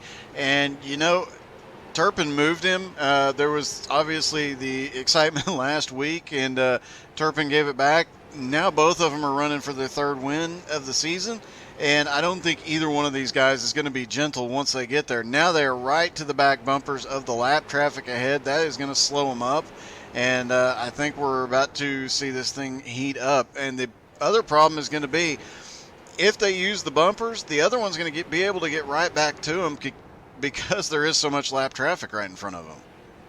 Yeah, there are. And right now, the 99 car of Tyler McRae, he hasn't made it easy on Austin Edwards the last 2 times Edwards has had to lap him. I'm not sure if there's an issue there between the two of them, but the 99 car, to me, it has looked like McRae has been trying to make life difficult on Edwards. I'm not sure why. Here comes the 454, though. He's going to get up to Art Hendren. He's going to try to get around Hendren. There's a few scattered lap cars in front of Turpin. I'm not going to lie, but there's I don't know if there's enough to make a difference in this race. I think Edwards needs to start catching Turpin on his own. And once he gets by this lap car of Hendren, for Edwards, you really got to start putting down some hot laps. 14 to go this time by. Turpin's up to about 0.6 of a second advantage after getting through that lap traffic better than Edwards did. And for Edwards now, he just has to get on that rail and get that 66 car going. This is where I think we're going to start to see the 66 car be a little bit better than Luke Turpin, though, Doug. We've seen the 66 car be the elite car on the long run all night long. We're about 40 laps into this run. Let's see what Edwards has. Yeah, definitely. Turpin starts to fall off, not hugely, but the 66, he gets a little bit faster, or he doesn't have as much fall off. Either way you want to look at it, they are going to start closing the gap. They're right within that window where the 66 should be a lot faster here. And it appears that he is starting to close that gap just a little bit, but coming to 11 laps to go, I just don't know that they have time. I don't know either. 11 laps to go that time by. Edwards, he's not running that much quicker than Luke Turpin right now. He's a little bit, but not quite enough. Edwards this time by. 10 laps to go with the flag stand. Luke Turpin, he gets to the lap car Logan Jones. He gets to the inside of Jones. He gets around Jones just fine. That time by. Turpin a little faster than Edwards, even having to deal with the lap car. There is clean track in front of Turpin for a little ways. There's a little bit of a battle going on not too far in front of him, but for Turpin, it's mostly clean sailing in front of him. Edwards gets to Jones at a bad spot. Jones doesn't have much interest in letting Edwards get around him. Edwards will get to the inside of Jones. It's about a second lead for Turpin now. Turpin, honestly, for Luke Turpin, if he doesn't catch this lap traffic poorly, I don't think Edwards has quite enough time to get back there. Jones gets a tap from Leto. Jones is going to hang on to it. Yeah, I think it might be over for the 66 at this point. But one thing I find very peculiar: the last couple of weeks, or last week definitely, we saw a lot of lap cars fighting the leaders really, really hard. And some of these guys, as we mentioned, some guys have long runs, some guys have short run setups, and the lap cars are trying to get their cars where they need to be, and they're battling like crazy with these leaders. And that's the only thing that could change the dynamic here as Luke Turpin catches up to, I believe it's John Schwartz right in front of him. Yeah, he's actually in a mess of lap traffic, though. He is going to have to deal with some cars. This could be a factor. He is in a big line of cars. There are some battles for position going on in this line of cars. Let's see how it goes. 5 to go this time by. There will be no more cautions. Turpin right up the tailpipes of the 0-1 of John Schwartz. Schwartz, he will get out of the way. Still a 1-second lead for Turpin over Edwards. It's going to be tough here for Edwards. He's going to need a lot of things to go his way. Crazier things have happened, though. 4 laps to go this time by. Turpin now gets up to the bumper of Joe Campbell. He is running right on Campbell's bumper. He gives Campbell a little bit of a tap there. Campbell now is in the way of Turpin. Turpin has to go to the high side. There's nothing there. Turpin's going to give Campbell another bump. Campbell not interested in getting out of the way. Campbell will now get out of the way, and Turpin will make his way through there. That lets Edwards close the gap. It's about 0.6 of a second now. Turpin still has another lap car to deal with. This could be interesting. Blake Wynn right in front of Luke Turpin. Edwards now has made his way through all the lap traffic except for Schwartz. Here he comes to the inside of Schwartz. This time by for Luke Turpin. 2 laps to go. Popsicle sticks in the air. Edwards is not that far back. It's about half a second. Turpin has to deal with Blake Wynn. Will Wynn get out of the way? Here we come this time by through turns 3 and 4. Blake Wynn right in front of our leader. White flag in the air. 1 lap to go. Wynn goes high. Wynn goes high and gets out of the way for Luke Turpin. And for Luke Turpin, that's probably it. Turpin gets the car off of turn number 2, and the 454 brings the car into 3 and 4. He said, I think I'm about to get real hot this summer. Well, he's won 3 of the last 5. The first 3-time winner this season, Luke Turpin, wins it from the Oxford Plains. Second's going to be Austin Edwards. Third is Brandon Varney. Fourth, Jordan Babinger. And rounding out our top 5 is Tyler Jalbert in 5th. I guess it's time for us to mosey down to the pit road and talk to some of these drivers. And while we're getting into position, why don't we give the XCAL commercial for next week a shot? Yeah, no doubt.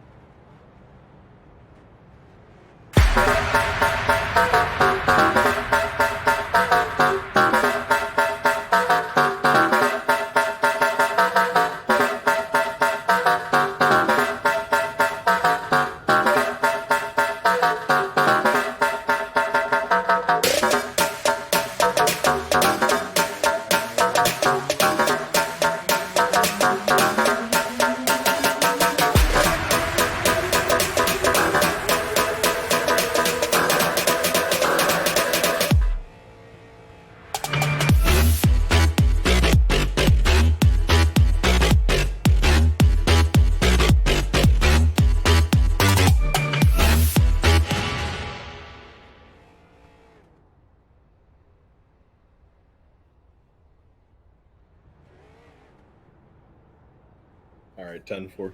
All right, we're back. And welcome back live here as I am down on pit road now. I've caught up with tonight's 3rd place finisher, Brandon Varney. And Brandon, all night, it seemed like that 57 car was right on par with the 66 and 454. You were running with them for pretty much the whole night. Unfortunately, that caution caught you a lap down, and you had to restart at the tail of the field for that last restart. You think if we saw this thing play out green, the 57 had a shot at competing up there with the 454 and 66 at the end? Really only if I started in front of them. So when I was by myself, they were consistently a tenth quicker than me. So the only chance I had was to get in front of them. And if that caution didn't come out, I think I might have had him. But that's racing. That's how it goes. Nonetheless, a good run for the 57 car. That car was up near the top 10 in points. With a 3rd place finish tonight, I think you will probably be top 10 in points after this. After obviously you've had your struggles and some tough runs this year, it's got to feel good to get a podium finish after having some tough runs. Take it, especially at Oxford at the home track. So I'm pretty pleased right now. All right, Brandon. Well, before I let you go, who do you got to thank for sponsors, crew, and team on this 57 ride? For Alex Hallinar for giving me the chance to run, and the main guys, man. We've been busted on this setup all week. All right, well, that is Brandon Varney in the number 57 machine. Doug, I believe a little bit further down pit road, you've caught up with our second place finisher, Austin Edwards. Hey, Austin, congratulations on a great second place finish. And you definitely had the long run car to beat here tonight, but the short run and that late race caution seemed to you lost the opportunity to get to Luke Turpin. Yeah, that didn't quite work in my favor. I was we had the long run car to beat today. I mean, it was clear to see it was running on the back of Varney for what felt like forever. Just stayed up front after that initial contact with Tripp in the early race. But unfortunately, just couldn't close it out. You know, I saw Turpin take tires on pit road, and after my little mistake into turn one, I didn't expect him to take tires. I didn't take tires myself. And unfortunately, that was the difference that it made. So I tried to get back up there and hopefully give it back to Turpin. It didn't quite work out, but he did everything he needed to pull off the win. So good win on him, and great race overall. All right, congratulations. That was a great second place finish, though. You had a heck of a run tonight. And before we let you go, do you have any sponsors or team or crew you'd like to thank?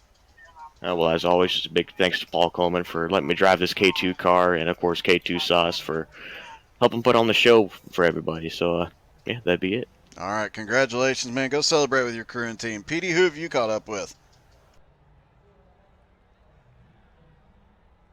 Oh, apologize there as my mic was muted. I'm out down here in Victory Lane now where the champagne is flying, and for the third time in 5 weeks, our first 3-time winner this season, Luke Turpin. And Luke, today at Oxford, it wasn't clear that you were going to be the feature winner. Austin Edwards obviously was very fast all day. Brandon Varney was pretty quick. It was kind of like this giant game of chess when we had that long green flag run. Which of you three were going to come out on top?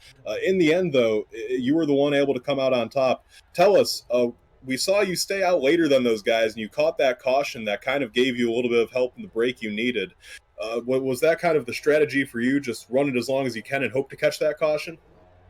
Yeah, man. I thought I had good fuel mileage for the run, and man, I was hurting early. Man, that heat track was like 116 degrees. It was hot, and I was hurting. So I was short pitting just to kind of stay with those guys. But man, running up front with Varney, Austin, Octavio, Kenny, Tyler, all those guys that run up front. It was so much fun. You know, I'm tired. Like I just that was a workout trying to hold those guys off. And Jordan and all those guys, man, they're so much fun. I mean, Aaron said before this race to come in and have fun. I have fun tonight, and it was hard, man. It wasn't easy.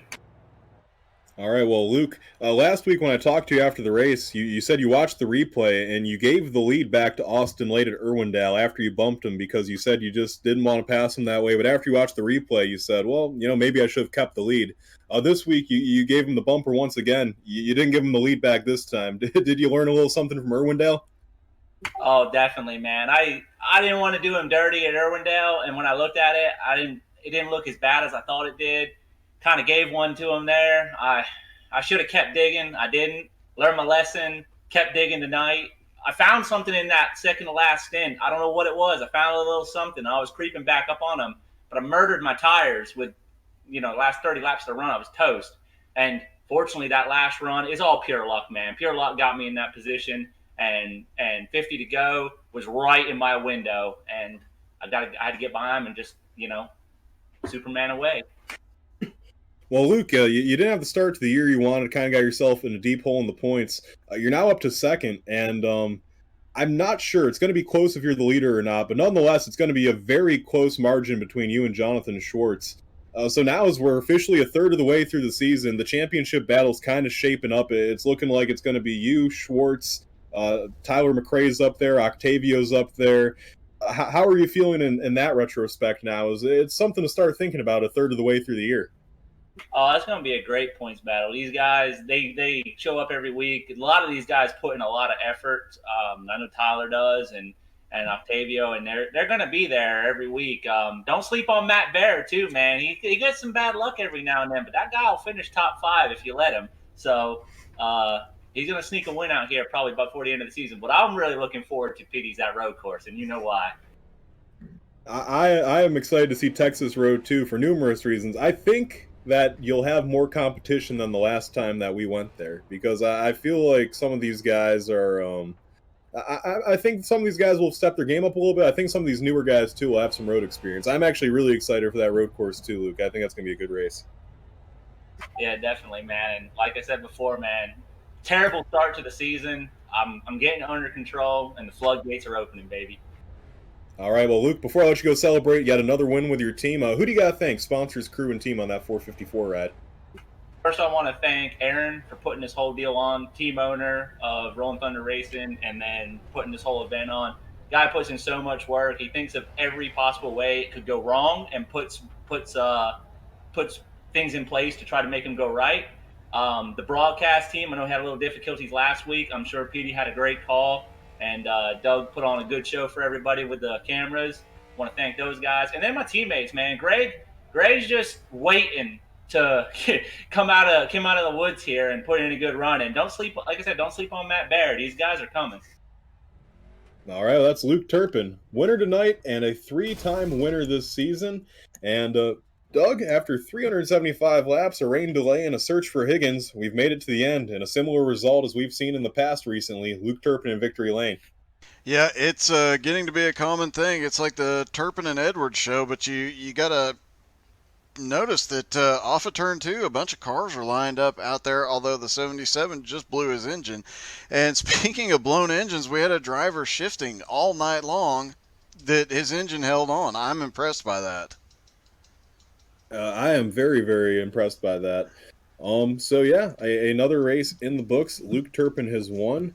And Doug, we're actually having an off week next week, and then in 2 weeks we're back with the first of 2 road course races this season for XCAL. They go to Texas Road for 150 laps. An interesting road course, Doug. It's actually the entirety of the Texas Oval, but in the backstretch, as you come off turn 2 of the Oval, you have to make a sharp 90-degree turn. Then there's a road course in the infield, and then you come back out on the back straightaway on another sharp 90-degree turn and run the entirety of the Oval till you get back around. A unique road course that's going to be very interesting to watch. Yeah, I'm definitely looking forward to that. Texas is my home track. I've driven it in real life and love that track.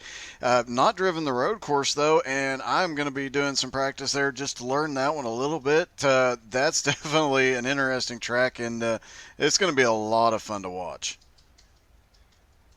All right, well, that'll wrap up things here on How to Suck at iRacing. My name is PDJ Zeller, the voice of XCAL Racing. On behalf of Doug Burns and everyone at How to Suck at iRacing, thank you so much, Doug, for putting on such a great show like you always do and joining me in the booth, keeping me sane.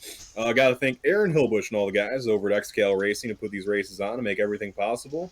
We're going to give Bowen Smith half of a thank you tonight, as he woke up eventually, so he gets half of it.